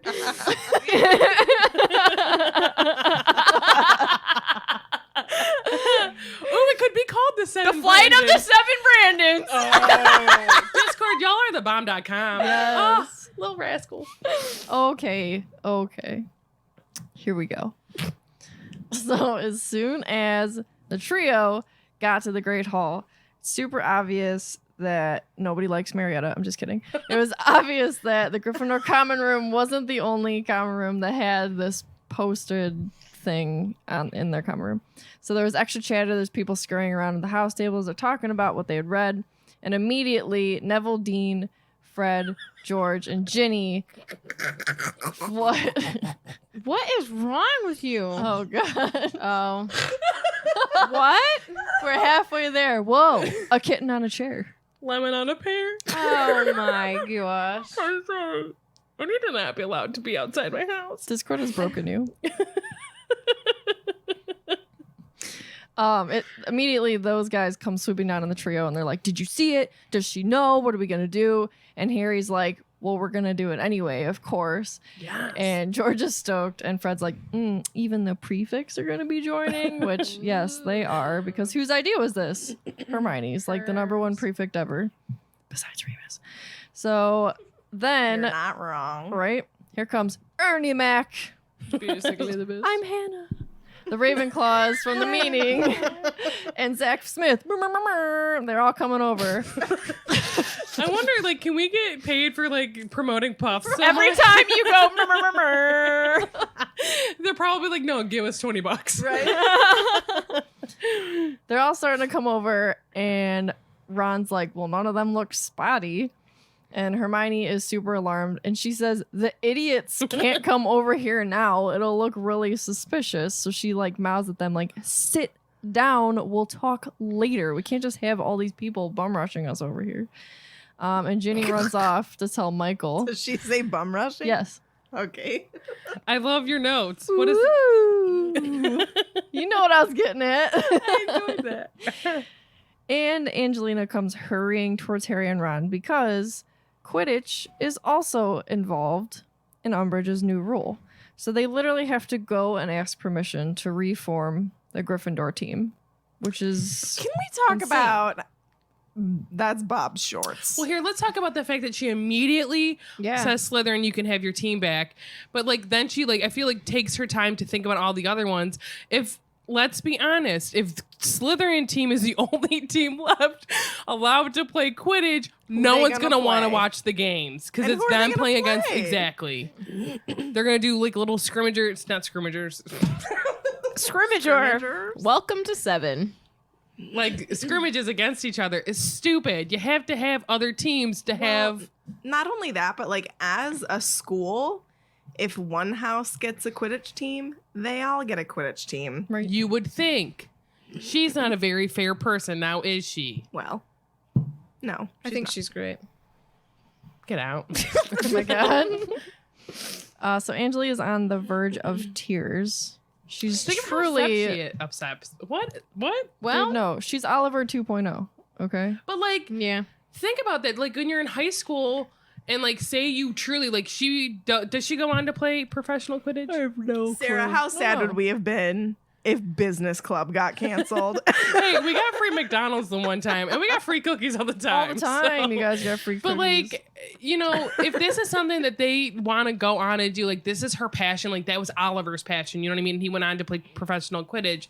So like to find out that like the thing that you love most, and like maybe that's the place where she goes to blow off all of her steam. Like now all of a sudden you have to ask to play permission and you don't know if you're going to be allowed to do it. And she's the Quidditch captain. So like it's finally like her year to like be in charge and like do something that she loves. Like that's gotta suck. Well, and the fact that there's that educational decree that says that you can't fly if you're not on a team. Exactly, which so is she garbage. can't even go and fly. Like Dumb. an eagle. That's not good. But she's not a Ravenclaw, so Like she's not an allowed. eagle. We have that trademarked. right? She's gonna fly like a griffin, griffin, griffin, into the door. Oh my god.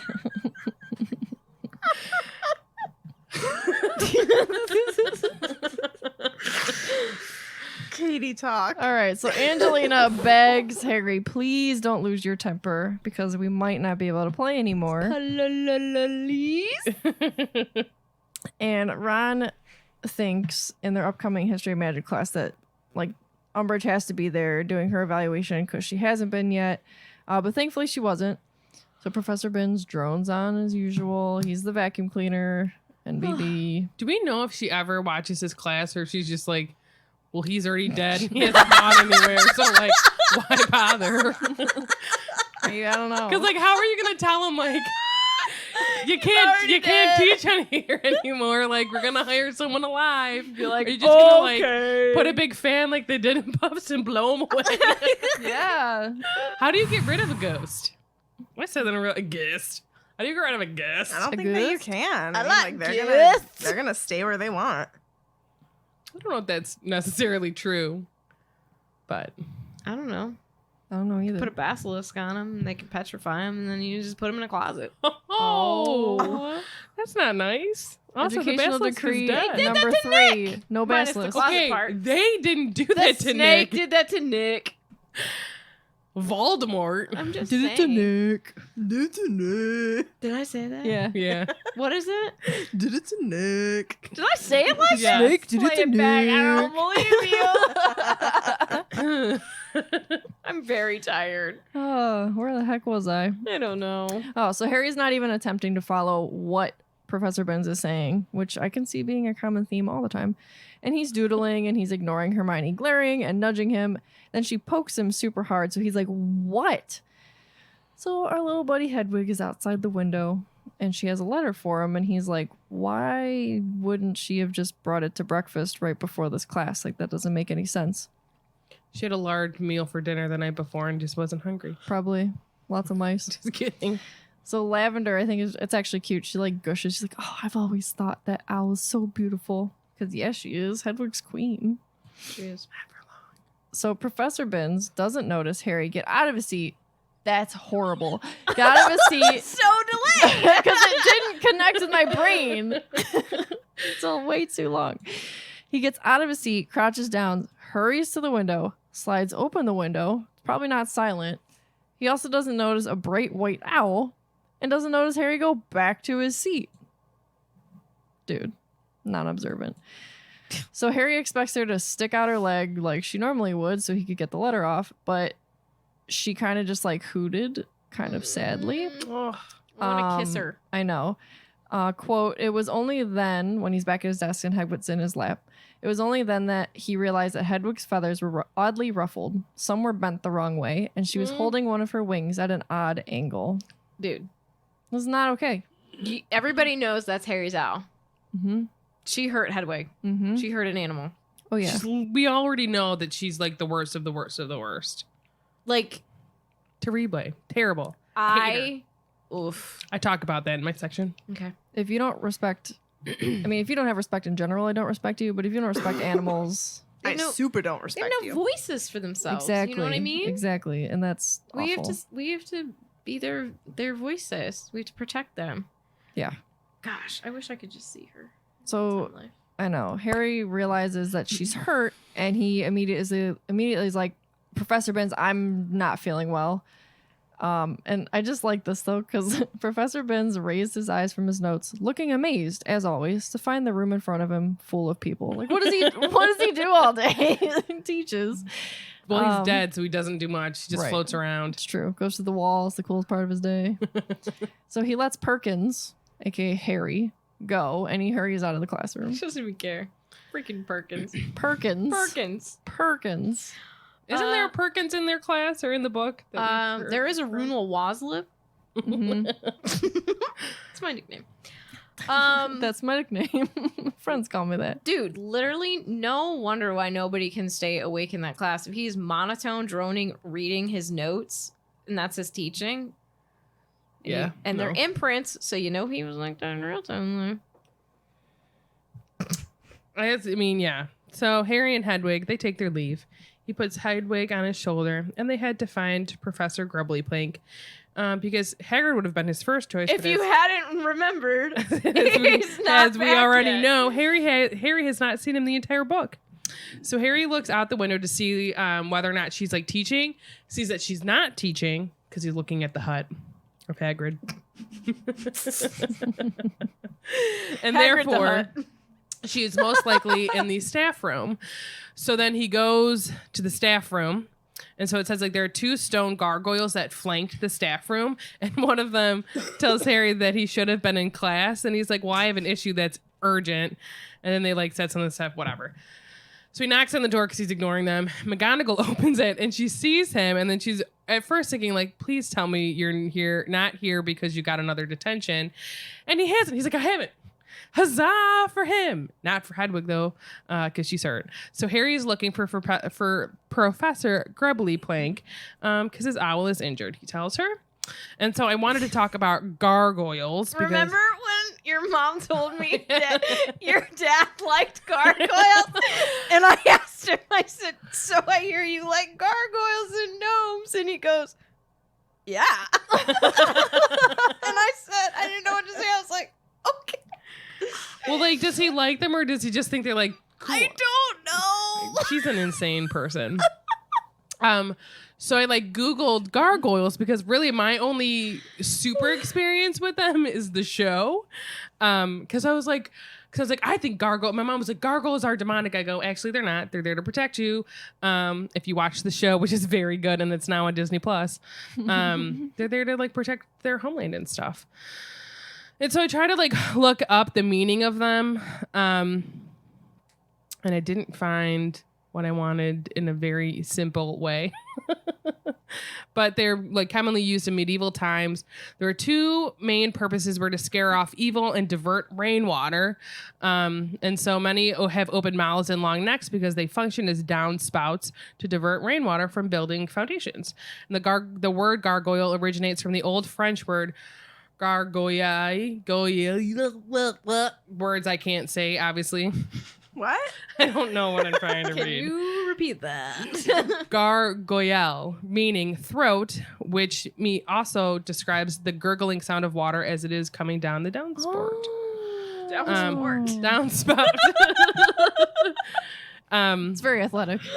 And it says it's believed that the Catholic Church originally used gargoyle statues as a visual reminder to their pagan converts, many of whom were illiterate. They were something of a sermon in the stone or a warning of sorts to teach people how to behave in a non-written way.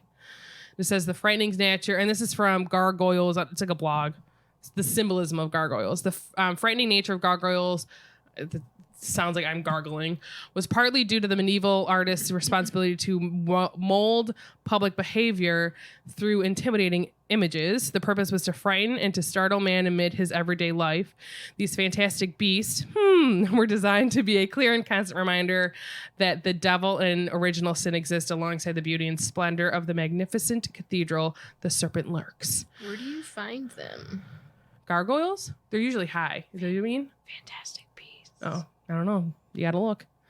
Somebody call Newt. But yeah, that's pretty much all I feel like reading about that. It was cool. I bet your dad knew all Gargoyles. of that. Huh? I said, I bet your dad knew all of that. I'm sure.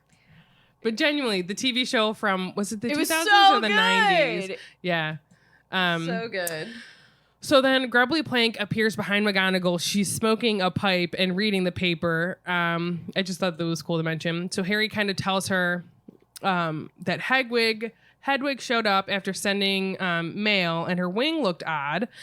So she looks at the owl and she says, well, looks like some things attacked her. Can't think of what would have done it, though. She says Thestrals will sometimes go for birds, of course, but Hagrid's got the Hogwarts Thestrals well trained not to touch birds. And we've already talked about Thestrals a lot. We know that you really only see them once you like know what death is and seen it, and allegedly have comprehended it. So first of all, Hagrid is the best, and I miss him. Also, like to point out, like he has them well trained. Yes, I miss him. 2, what kind of evil person hurts an animal? Umbridge is truly evil. Terrible. I agree. Especially like Hedwig. She's just a little baby angel. A small bird with big dreams. And so bird. Harry, it's mentioned that Harry doesn't care about what Thestrals were because he already knows, but he doesn't know because he doesn't know, you know? You know what I'm saying? Like he's seen him. He knows them. You know? He just doesn't I know the know. name. You know, he knows, you know, that he knows, you know, you know. Yep. I got you. So Harry, and it's even mentioned, and I loved this. It was like Harry really only cared about Hedwig being okay, and like getting fixed basically. And McGonagall asks him how far Hedwig traveled, and he's like, oh, you know, just like a short flight to London. And like it said, like McGonagall kind of like gives him a look. So knowing that like by him saying London, he really had sent the bird to Sirius at number 4. Except it's 12. Oh, I want to say number 4 Privetide. That's where the 4 came from. Number 12 Grimmauld Place. And I was like, I wonder, and I didn't do too much looking into this, like how long it is from like Hogwarts roughly to London. And just to Google distance between Hogwarts and London, it says roughly between 500 and 700 miles. So that's a long flight for a wee little precious bird. So then Grubbly Plank pulls out a monocle to like have a closer look at her wing, and so she tells Harry she should be able to help Hedwig, but she shouldn't really be flying long distances for a couple of days after, and just to leave her with Grubbly Plank. So like, just leave her with me. I'll have her fixed up in no time. So Harry thanks her, and then she goes to leave when McGonagall reminds her that there's still a letter attached to the bird and hands it. So she takes it, hands it off to Harry, and then she takes her leave. And so then Harry goes to leave as well, but McGonagall kind of like holds him back, and basically she like makes sure that there's no one in earshot, and tells him, and this is a quote from the book, bear in mind that channels of communication in and out of Hogwarts may be being watched, won't you? And I said this basically is foreshadowing to him finding out that like what happened to Hedwig is Umbridge like reading his mail basically. And also later on when Sirius does talk to them that night, you see a gross hand come through and it's McGonagall watching the Flu Network. Nope. Isn't it McGonagall? Not Umbridge. Because Umbridge's this meeting coming up with Sirius is the one where her hand Correct. Her hand pops through. reaches out and Because apparently, I love watching the Food Network. She loves watching the Flu Network. same thing. Mine is more Different enjoyable. channels. Food's good. And so, yeah. He's about to be interrupted. How do you watch the Flu Network? Do you just like sit there with your head on the fire, just watching people go? That has to be nauseating. Yeah, Okay. I would total think so. barf would be sending through fires. So then, like the hallway started to flood with students because the bell had rung. And so Harry couldn't really respond to what McGonagall had said. So McGonagall just goes back into the staff room and Harry is left to find Ron and Hermione. And so he finds them and he kind of finally reads his note and it's in Sirius's handwriting and it says, and I quote, today, same time, same place. That little noise was just me adding noises. So then Hermione asks Harry about Hedwig, and Ron also asks, like, oh, where did he take her? And so he tells them to Grubbly Plank, that is where he took her. And he tells her what McGonagall had said to him. And it turns out that there's kind of also the line of thinking that Hermione had, because she had just told Ron, she's like, well, what if someone's trying to intercept, like, what mail and what letters Hedwig has? And so, like, this is the first time that she has been hurt, she being obviously Hedwig, during a flight. And Harry tells them that the letter is from Snuffles. He's a good boy. And they figure out that he basically means to talk to them like during through the flu in the common room that night. And so Hermione just hopes that no one else has read the note. But Harry points out that the note was still sealed. And he doesn't think that anyone would be able to understand what the note even meant. But, like, if you're looking at the flu network, specifically in Hogwarts, like, it's not hard to figure out. Because, like, what other ways of communicating into Hogwarts are there? Not that many, if any, right? Is it just Flu Network that you can talk like instantly? Interesting. I think so. But we talked about this, like, so you can't apparate. I was gonna say apparate. You can't apparate in and out of Hogwarts, right? Yeah. So, like, if you can do flu calls, can you flew in and out of Hogwarts? I would assume. Maybe if you're I guess the I would headmaster. assume, yeah. But what's the difference between a flu call and fluing in and out? Well, I feel like Sirius Entire could time. have decided to fully Step on through? Yeah, if he had wanted, but it was just easier and like Not- quicker access to Yeah. leave if he didn't. Yeah. But that also seems like a massive flaw in their security system Yeah. because, like, Why didn't the Death Eaters just use the flu? right, Hogwarts Castle! that seems like a massive plot hole. I wonder if after this, Umbridge had the fires sealed and then they never were unsealed. Which is why Malfoy couldn't have used it. I don't know. I don't know. That is weird. I don't know. So then Hermione says, she goes, I don't know. This is a quote from a book. She said Hermione anxiously, hitching her bag back over her shoulder as the bell rang again. It wouldn't be exactly difficult to reseal the scroll by magic. And if anyone's watching the Flu Network, not a great channel, I prefer the Food Network. But I don't really see how we can warn him not to come without that being intercepted too. She ain't wrong. And so off to their next class they go, which is potions. Woohoo! 2 hours later. Let's go to the lightning bolt round. Lightning ball, lightning ball. Who wants to do some lightning ball round questions? Okay. Very nice. Jesse asks, who would be a queer couple you would ship in the series? Remus and Sirius. Yeah. Yeah. Now hold on. If we're I just don't hate going it. queer, and if we're going headcanon, can't Tonks and Remus be a queer couple? True. Oh, yeah. I don't mind like a throuple of like Remus and Sirius, and then like you could have Tonks in there. Why are you laughing at me? Remus, Sirius, and James. You know that happened once. A week. I agree, Dean and Seamus. Seamus. What is wrong with me? Seamus. I like I said Lily. ju- Not Lily. I'm sorry. Oh, she doesn't like Lily. I love Lily. Luna and Ginny is I one that said I I that. see, enjoy. and that's someone I like a lot. I see Luna and Ginny together more so than like I know people like Luna and Hermione. Ugh. I just don't, especially do? reading the books. I swear I've seen it, and I just like no. What about Drary? I'm into it. I'm I okay don't with like it. that. It just doesn't seem realistic to me. They're just so mean. yeah. Well, you know what they say. Yeah, no, I don't. You know which ones I really don't care for too much is Harry and Ron. No. Like it just That doesn't mesh doesn't well fit for for me. me. I mean, if you are into it, cool. I'm not gonna judge you. I like Dean being gay. Like Yeah. I like. Him and Seamus, I like. Yeah. Who do you like him with? He can be by himself. That's perfectly acceptable. I kind of like Dean and Harry because I've never like thought of that Dean before. was a Muggle-born. Like they'd have a lot in common, you know. Yeah, I don't hate it. I was trying to think of somebody for Voldemort, and I'm like, I can't think of anyone. He's Bellatrix? literally asexual. No, not Bellatrix. Which is fine. Sure. Just It Voldemort's is. not fine. Yeah. I also think that I like shoot. Oh, I know. Because I had this idea the other day. Oh, I know what you're going to say. Elphius Doge Oh, and Dumbledore. Oh yeah, I like that. Elphius, yeah, I agree. Elphius had a thing for Dumbledore. 100%. Do you think it was like just one-sided?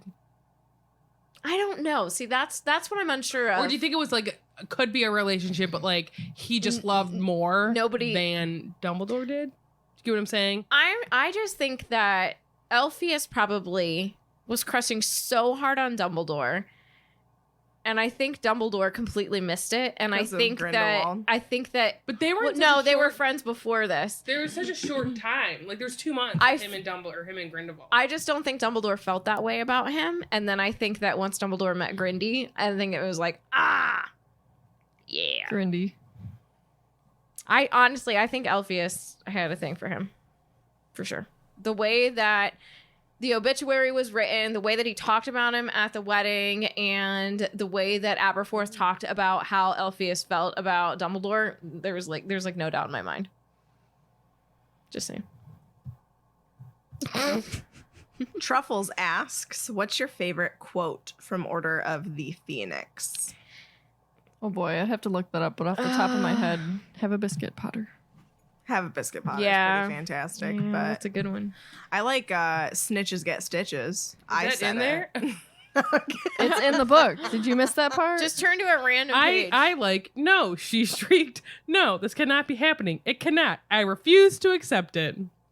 Did you just flip open and read the first quote? give me a Dumbledore quote. I Flip don't to a hate it Dumbledore because that's chapter. sometimes how I feel Ooh, about emotional things. range of a teaspoon is from this one, and I like that one too. There's a lot of good ones. I just don't know off Here's the a top of my Dumbledore head. quote. I did, said Dumbledore, on a cold, wet night 16 years ago, in a room above a bar at the Hog's Head Inn. I had gone there to see an applicant for the post of the divination teacher. Was it Elphius Though Dodge? it was against my inclination to allow the subject of divination to continue at all. The applicant, however, was the great-great-granddaughter of a very famous, very gifted seer, and I thought it common politeness to meet her. I was disappointed. Oh, Dumbledore. Well, he It was. seemed to me that she had not a trace of the gift herself. I told her courteously, I hope that I did not think she would be suitable for the post. I turned to leave. Dude, he just flat out said he wasn't even like, I'll send you an owl. No. Not gonna give you the job. Bye. Well, you gotta be honest. That's my favorite quote. Ashley asks, who would go to that meeting to learn new defense? Who would go to the meeting just to hear the story? Are you talking about us? I think so. I'd go for the learn. I'd go for both. Defense. Both. For Wow. sure. Realistically, I'm the kind of both. person that likes to Get hear good serious. story. Yeah, both. Yeah. I'd love to get serious. Katie's over here like, I don't care. I'm going for defense I just only. want to learn some things. Like Spelliarmus. I'm just gonna see myself out. Just say you're gonna see yourself out. Yeah, Okay, bye. I'm just kidding. Bye. There's cookies. Exactly. They're calling me. The dark side's upstairs because they've got cookies. Soul asks, if you were to be known for a Quidditch move, what would it be called? The Sasa Slurpee. The Tea Rizzle Meltdown. You guys just came right out with it. Megan's so jealous. Meg's like, her mouth's open. She's like, what can I say? I got nothing. Says you ain't creative like us. O'Malley rules. O'Malley rules as we go off the cliff. The two artists can't come up with I know, something. right? And I'm an artist of hair. this is true. The Catherine Catch. I like Ooh. that. I don't appreciate Megan's using my looking at actual me like, name, come on but with one. The Megan Meltdown. That was mine. You did not She say said the meltdown. Tea Rizzle Oh, meltdown. did you? Yeah. Yeah. yours should be like the T-Rizzled Tornado. T-Rex tornado or something. That's fine. Change it. That's fine. The Megan Melt. The Megan. Meg's morph. She morphs into different Meg's creatures. morph tails.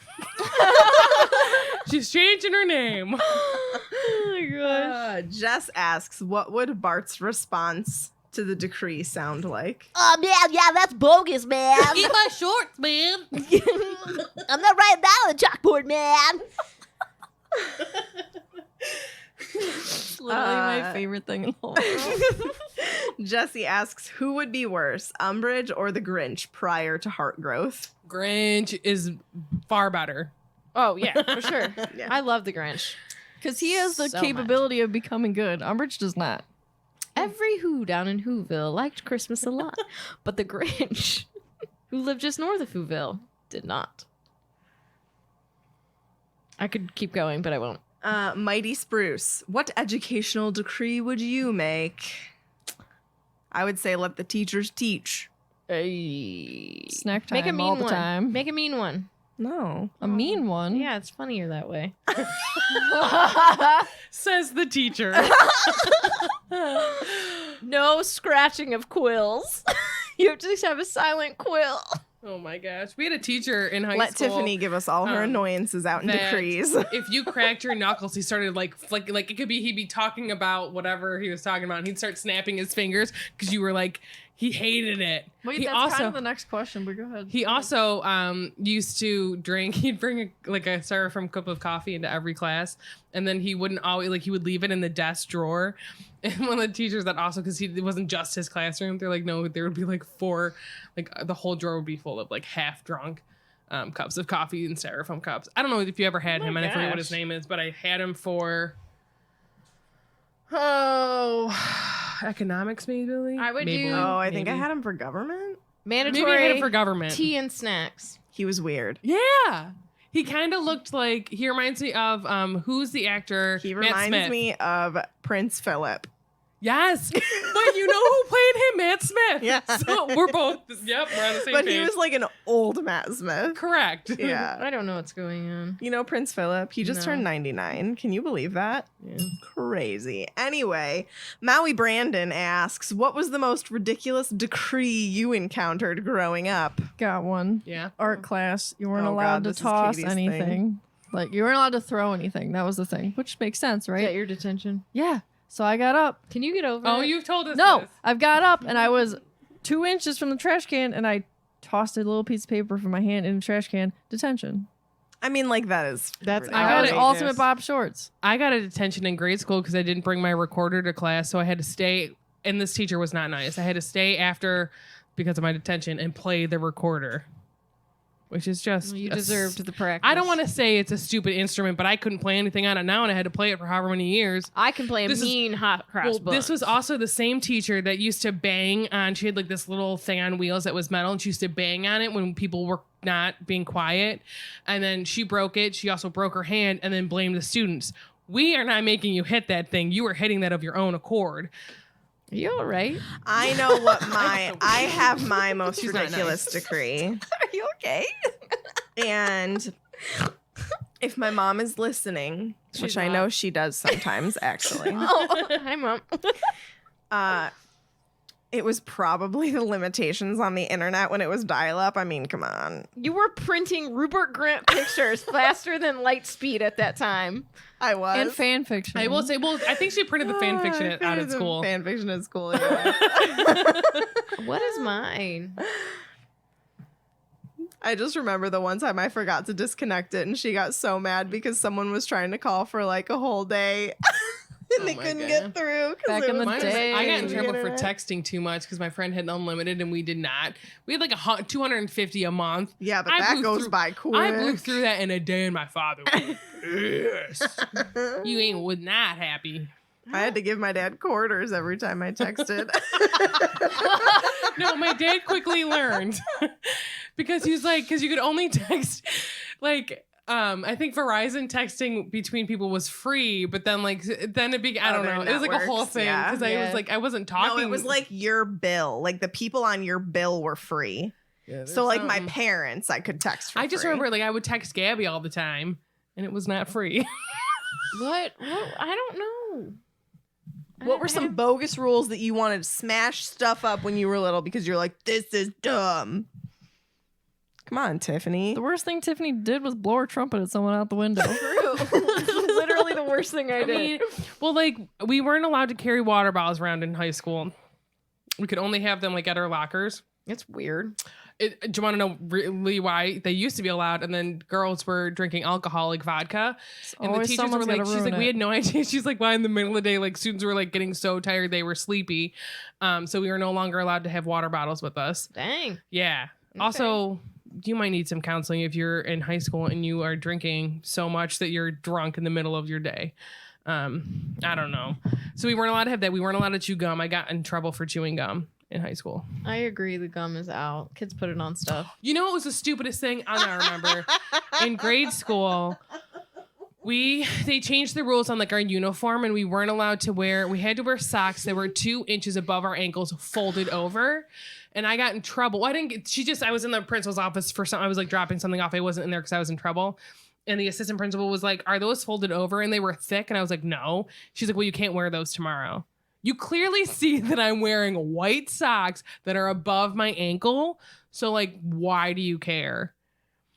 Because they have nothing else to do. Ridiculous. See, but I get the like being strict with that, because if you're not, everything gets walked all over.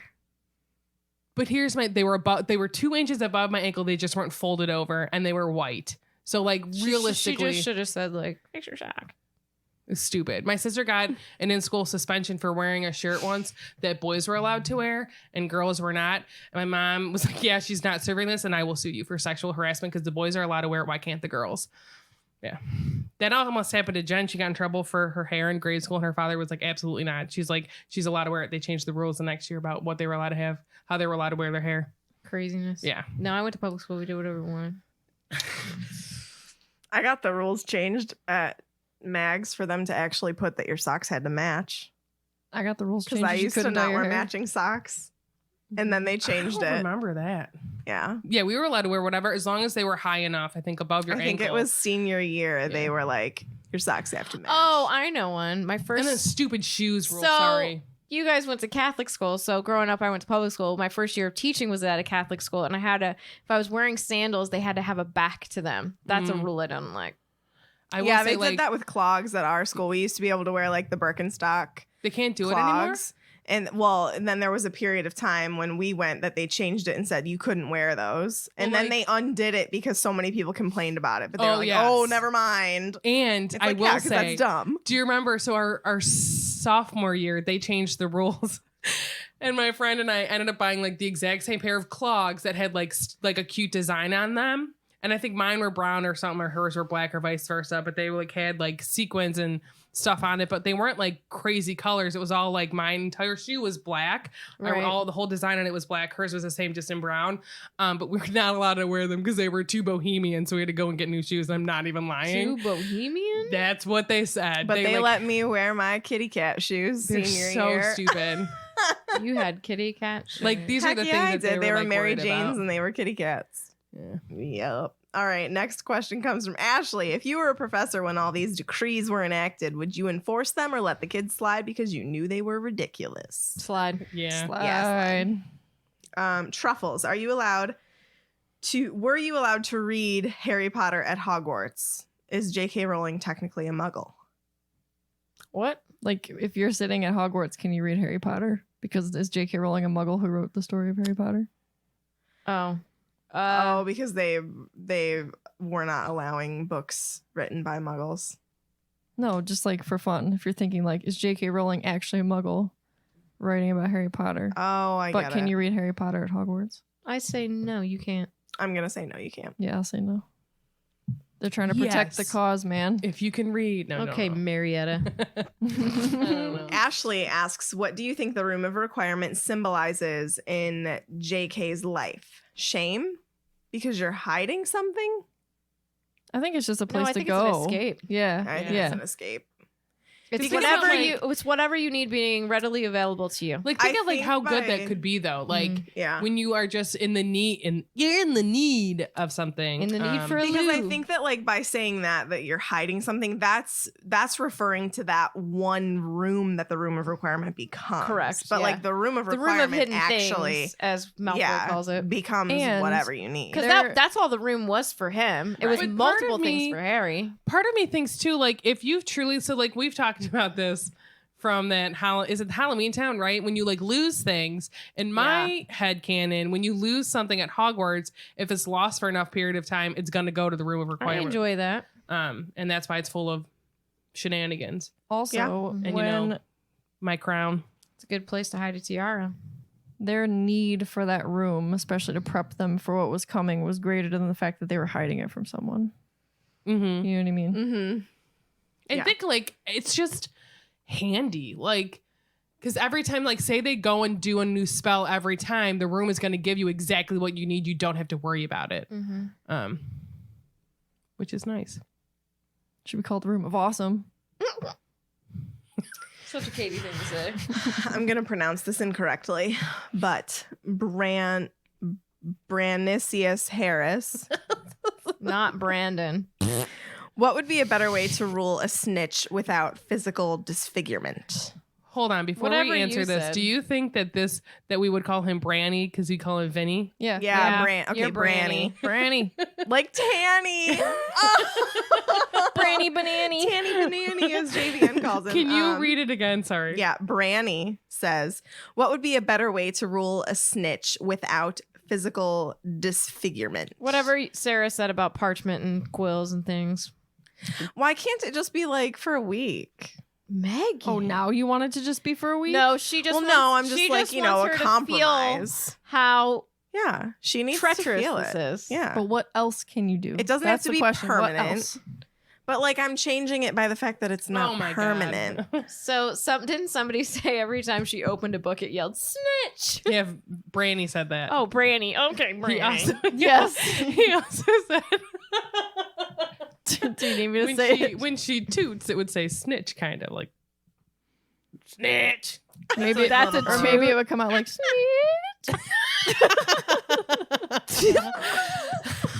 No, it needs to be something more obvious. Megan wants people to feel that. I don't think necessarily it does. I think it should be. Okay, I'm not doing this. Well, this anymore. is the whole point of the thing. You say that, I disagree with you. She just needs to have sneak across her face for the rest of her life. Sound Okay. the feasting horn. Maui Brandon asks, this one is for Sasa, aka Bob, because last week I asked an Animal Crossing question. What's your proudest build so far? Bob the Builder. Oh, I was like, wait, what? I thought you were still asking on Animal Crossing. I was like, I don't know. What are you guys building there? Stuff. I actually have a filing cabinet I haven't built yet. What is my proudest build today? Ooh, I'm really proud that I built my bed, but I've done that before. I really am very good with my hands building things. Why are you looking at me like that? Or my desk. It's just very thrilling for me. I'm this way, like afterwards, that I like you build something with your hands. I'm proud of you. I will say this reminds me, my cousin, the house that her dad and stepmom bought like years ago. I think they were still in high school. They like took out the garage that was attached to the house and like added, like did it himself, like added to the house. And he had her help. And I go, but think of how cool it is to like look at that one day and be like, I helped build it. She goes, yeah, that's exactly what my dad said. Oh my gosh. Because she was like annoyed. I was like, that's so cool. That's the kind of person I am. That's the kind of person I am. Any more? last question. Okay. This is the ultimate one. Oh my gosh. This is ultimate. Look at Discord. Brandelli asks, what are your Brandon names? Oh, jeez. Mine is Brenna. Tifton. Tifton. Brandon. Tifton. Mine would be Brady. Branty. Bregan. Brandony. That fits you, to be honest with you. I'm Brandony. Oh, Brabden. Or it could be Brera Brady. or Brenna. Well, you go by Sasa, so why not Baba? Or Bran. Bran. Or bra bra. Bra. Bra bra bra bra. Wait, what's Brandon backwards? Because there is. Oh, nod. Nod. Wait, Wait, nod. No, it wouldn't. Not Brandon. Oh, it would be. It would Nod be. narb. Can you Nod count narb. Nod narb. That's it. That sounds like Sim speak. Simish, is that what it's called? Yes. Simish. Oh. What is Fozzie's Brandon name? Asks Bran C.S. Harris. Branny. No, it's Bozzy. Brazzy? Brazzy. Itty bitty ditty britty. Oh, God. Equality, Brandon. Brandon. Brand bear. Quality pooch. All right, are we ready for this fan story? I'm excited for this one. I think that she's here. I hope so. Okay. Did you have something to say? No. Oh, okay. I thought your hand was up. I think that she's in Discord. This week's fan story comes from Tasha Fedema. Hey, Tasha. Hey, Tasha. Hey, girl. Hi, ladies. My name is Tasha Fedema, and she was kind enough to put it out phonetically for me. I'm from Sundre, Alberta, Canada, and I get to share with you my Potter story. My Hogwarts house is Ravenclaw, and my Ilvermorny house is Thunderbird. Yes. My wand is a hawthorn wood and unicorn hair, 14 and a half inches in length with slightly yielding flexibility. My Patronus is a dolphin. Okay, we match Ilvermorny houses and we match Patronuses. That's pretty awesome. Cool.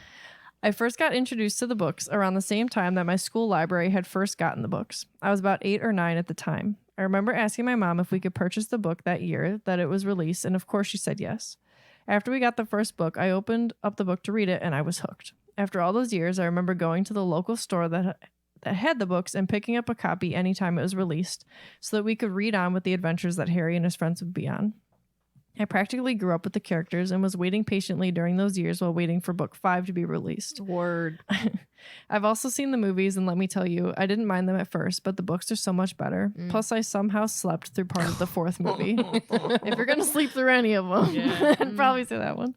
I was doing a recent reread of the series in 2018, and when I got to Deathly Hallows, that's when I couldn't pick up the books as my dad had passed, and I knew that it would be difficult for me to continue. I'm hoping that I'll eventually get to reread that book without having to struggle through it. Around the same time that I was doing the reread of the series, I wanted to listen to a podcast, and one of the suggestions was Swish and Flick. I knew instantly that this podcast that got my attention and got hooked instantly, just like the books, and started listening to you guys in July of 2018, just so that I have something to listen to while cleaning the school and getting it ready for this next school year. Yes, I'm a custodian, janitor, caretaker. And sometimes I do feel like the caretaker Argus Filch when the kids try to befoul the school, especially when it's supremely muddy. Ever since finding the podcast, it feels like I've been part of a huge community as I joined the Facebook group, and I always look forward to the podcast every week, even the Felix Files, and I will always know that Hogwarts will always be there to welcome you home. And of course, don't let the muggles get you down, no matter what happens in life. Wow. Tasha, you're an amazing human being, first of all. Much. Yeah, thank you for sending that. Second, I am sorry to hear about your dad. Yes. And I hope that one day you can pick up the books. Don't rush yourself. You can do it with us in a couple of years. Exactly. We'll be crying with you. Right? I'm just getting ready to finish it, so I'm game for reading it again. But thank you for sharing your story, and thank you for always being such a huge part of our community. Always we love you. so much fun on our Zoom hangouts and all that. Always happy, and you're always just somebody that's good to see. Yes. A very positive influence in all our lives, Yeah. for sure. You want to tell me a joke? Oh, yeah, I pulled one up. Hold on. Jokes. A I like joke? jokes. Give me a joke. Okay. How does Harry Potter get rid of a rash? Expelliarmus. No, with Quidditch. Oh. She's so proud of herself right now. You should have seen the smile. Katie, this is you backing away. It's so good. I don't get it. Quidditch. Quit itching. Oh. You know, asking how a joke ends makes it not as It's not funny. funny anymore, but I'd explain it. I liked it. I get it. It's funny. You're tired, honey. It's okay. Did you guys know that we're on social media? Where? We're on Facebook. What? Swish and Flick Podcast. You can also join our group, Swish and Flick Podcast group. We're on Twitter and Instagram at Swish Flickcast. And if you are so inclined, we are also on Patreon at patreon.com/swishflickcast. If you are interested in supporting us, we would greatly appreciate it. We have different levels. You can donate to us every month from $2 up to $25, and all of those levels get you different things. But just so you know, if you do join Patreon and you go in the Discord chat, you have to change your name to something with Brandon. Yeah, apparently. That's the a thing rule today. So you can also follow your hosts on social media. Myself and Katie are on Twitter and Instagram at the Petras Family. Tiffany is on Twitter and Instagram at tiffswish_flick. And Sarah is on Instagram at O'Malley with 3 H's. Soon to be, what was it? What were you gonna Nodnard? change it to? Nodnard? Nodnard. Nodnarb. Nodnarb. That's right. Oh, Nodnarb. Oh, Nodnarb.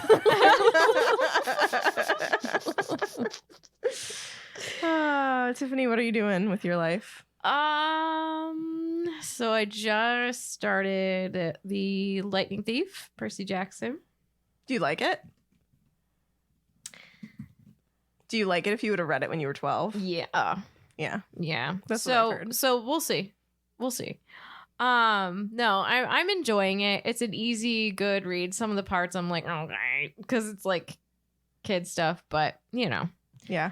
Yeah. I'm putting off fighting Ganon in Breath of the Wild.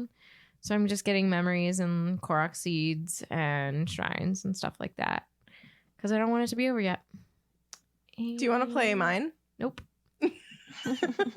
Nope. Meg hasn't touched it. Dude, honestly, if I like logged in and showed you all my stuff, you would be like, what? How come my name changed down here to just Sarah? Because that wasn't it before. Oh, I changed our names to be us. But Well, I you don't- can always change it back. It wouldn't let me. Oh, maybe you don't have administrator privileges. Thanks for interrupting. I'm sorry, my but I don't want to important be life Sarah. I wanted to be tales. Nadnar. What is it, Nadnar? Nodnarb. You gotta be Nadnar. That's fine. Oh, Nodnarb. I'm gonna start a new book called The Eye of the World by Robert Jordan. It's the eye of the world.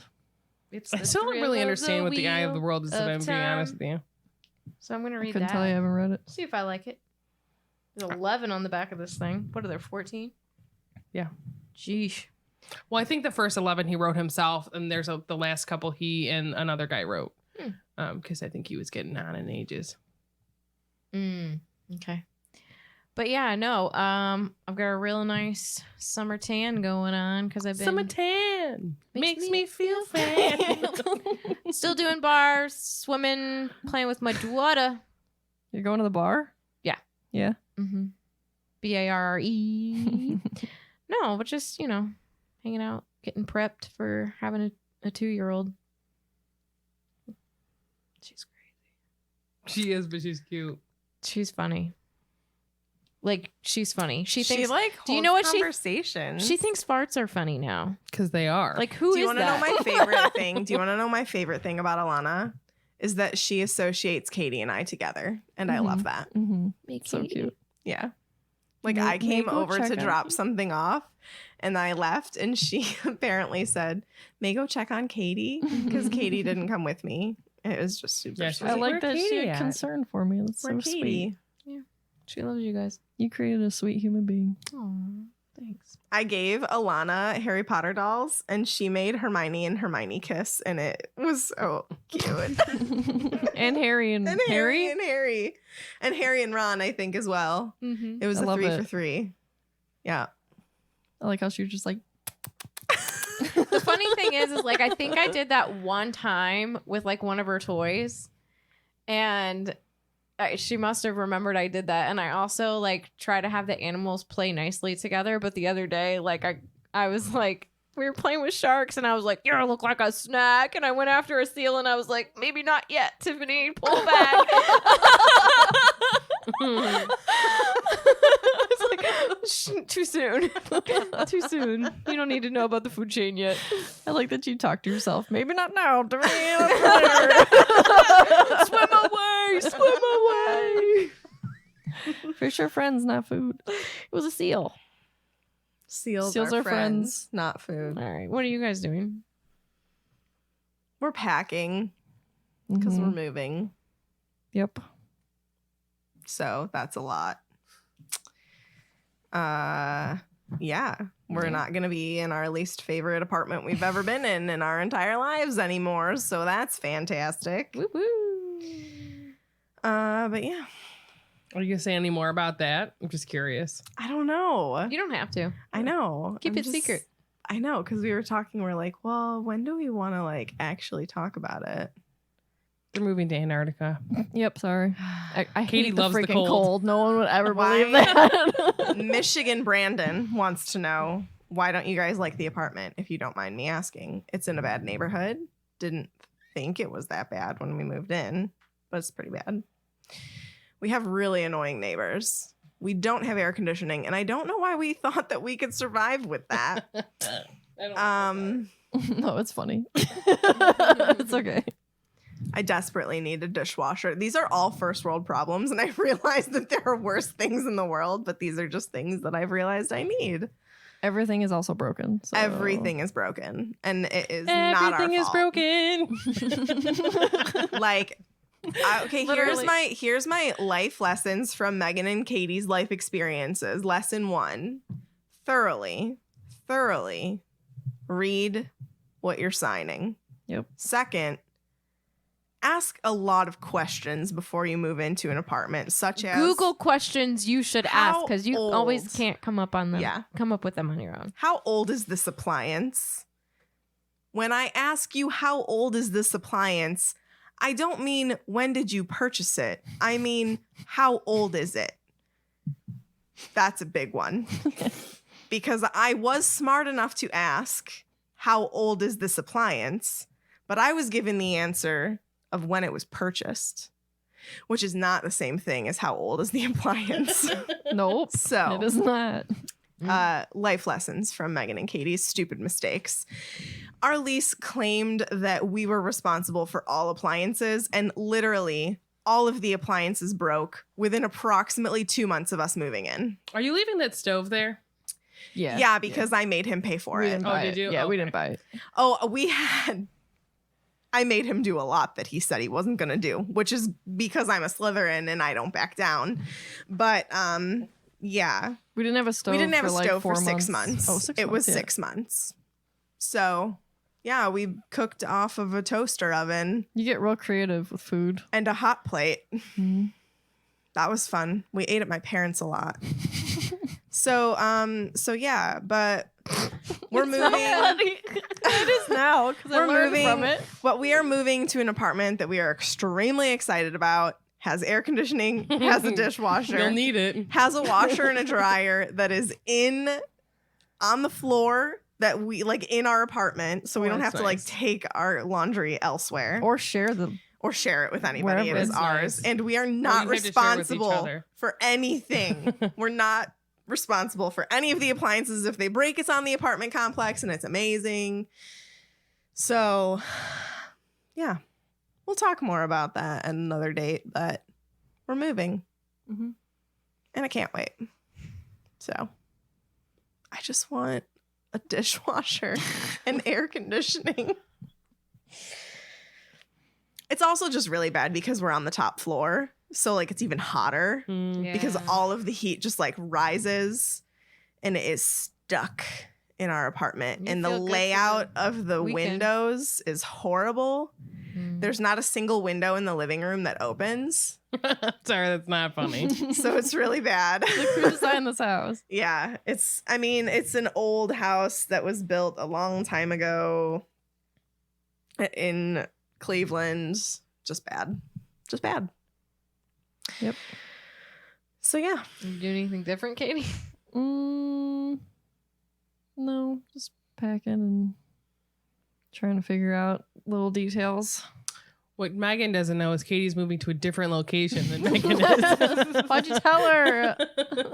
I'm moving in with Sasa. Yeah. So yeah, Sarah, what's going on with your life? Nothing exciting like that. Please. I finished The Eye of the World, which is the first book of the Wheel of Time series. I have the second one I'm going to start. I have another book my cousin's going to give me to read. Wait for Agility, I think it's called. And I'm hopefully going to be taking the test and then applying to nursing school soon, which is frightening and nauseating. And yeah. I've been thinking about going back to school. I just don't know. I'm all over the place. I'm What would you through go my back midlife for? crisis. I'm 30 and I'm hitting my midlife crisis already. What would you go back to school for? Zoology, That'd be awesome. maybe. I think it would be awesome to be a zookeeper at Animal Kingdom. Sorry, I'll that's not take funny. care. I thought you meant like Animal Crossing in my head. I'm like, you can't do that in real life. But like, are there a lot of jobs in that? At zoos. So, like, you got one per city.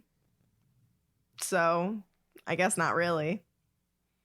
But it'd be cool. This all happened during quarantine, too, because I started watching Crikey, It's the Irwins. I'm telling you. But Meg, you are a content creator, whether that's with animals or design.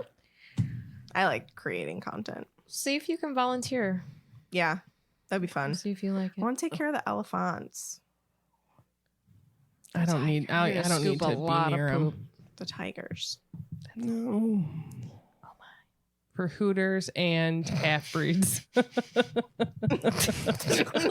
which was never said in the episode. Well, it is. Well, that's now. okay because this episode's called The Flight of the Seven Brandons. So even kinda though I like, think who it said the- became actually like 11. It should be like the laughter of the seven Brandons. Can we talk about the emotional roller coaster this episode What was? the heck? Like, what just happened in this You basement? know what I'd like to say, Tiffany. What, Sasa? I would like to say we're on a baby hunt, and we don't think we don't know how to weed them out. Is that SpongeBob? Probably. Yeah, it's gotta be. And it's Tiffany are over here just like Whatever. We're it's watching bubble this. blowing babies. I think that's what the quote is. Sarah, your All the face bubble got blowing so babies red. will be beaten. This is from the SpongeBob SquarePants movie circa 2004. 4 hours later. Don't think we don't know how to weed them out. Patrick said this. Weed them out. So good. All right. Turn your volume down. The baby's probably sleeping. Crazy people. Can we watch that together? Okay, thanks. Well, if you're still here, we appreciate you so much. You have no idea. So much. So much. So that concludes this week's episode. Thank you so much for listening, and don't let the muggles get you down. amazing. Just my voice. You had me 1000% fooled. You had me at Brandon.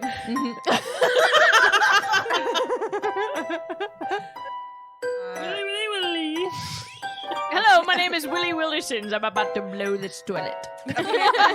That's courtesy of Brandon. Man, I feel like a woman. Mundung just wouldn't have told Umbridge, though. Awkward turtle. Oh, Giersch. I've had 2 cups of coffee. And I'm ready to go.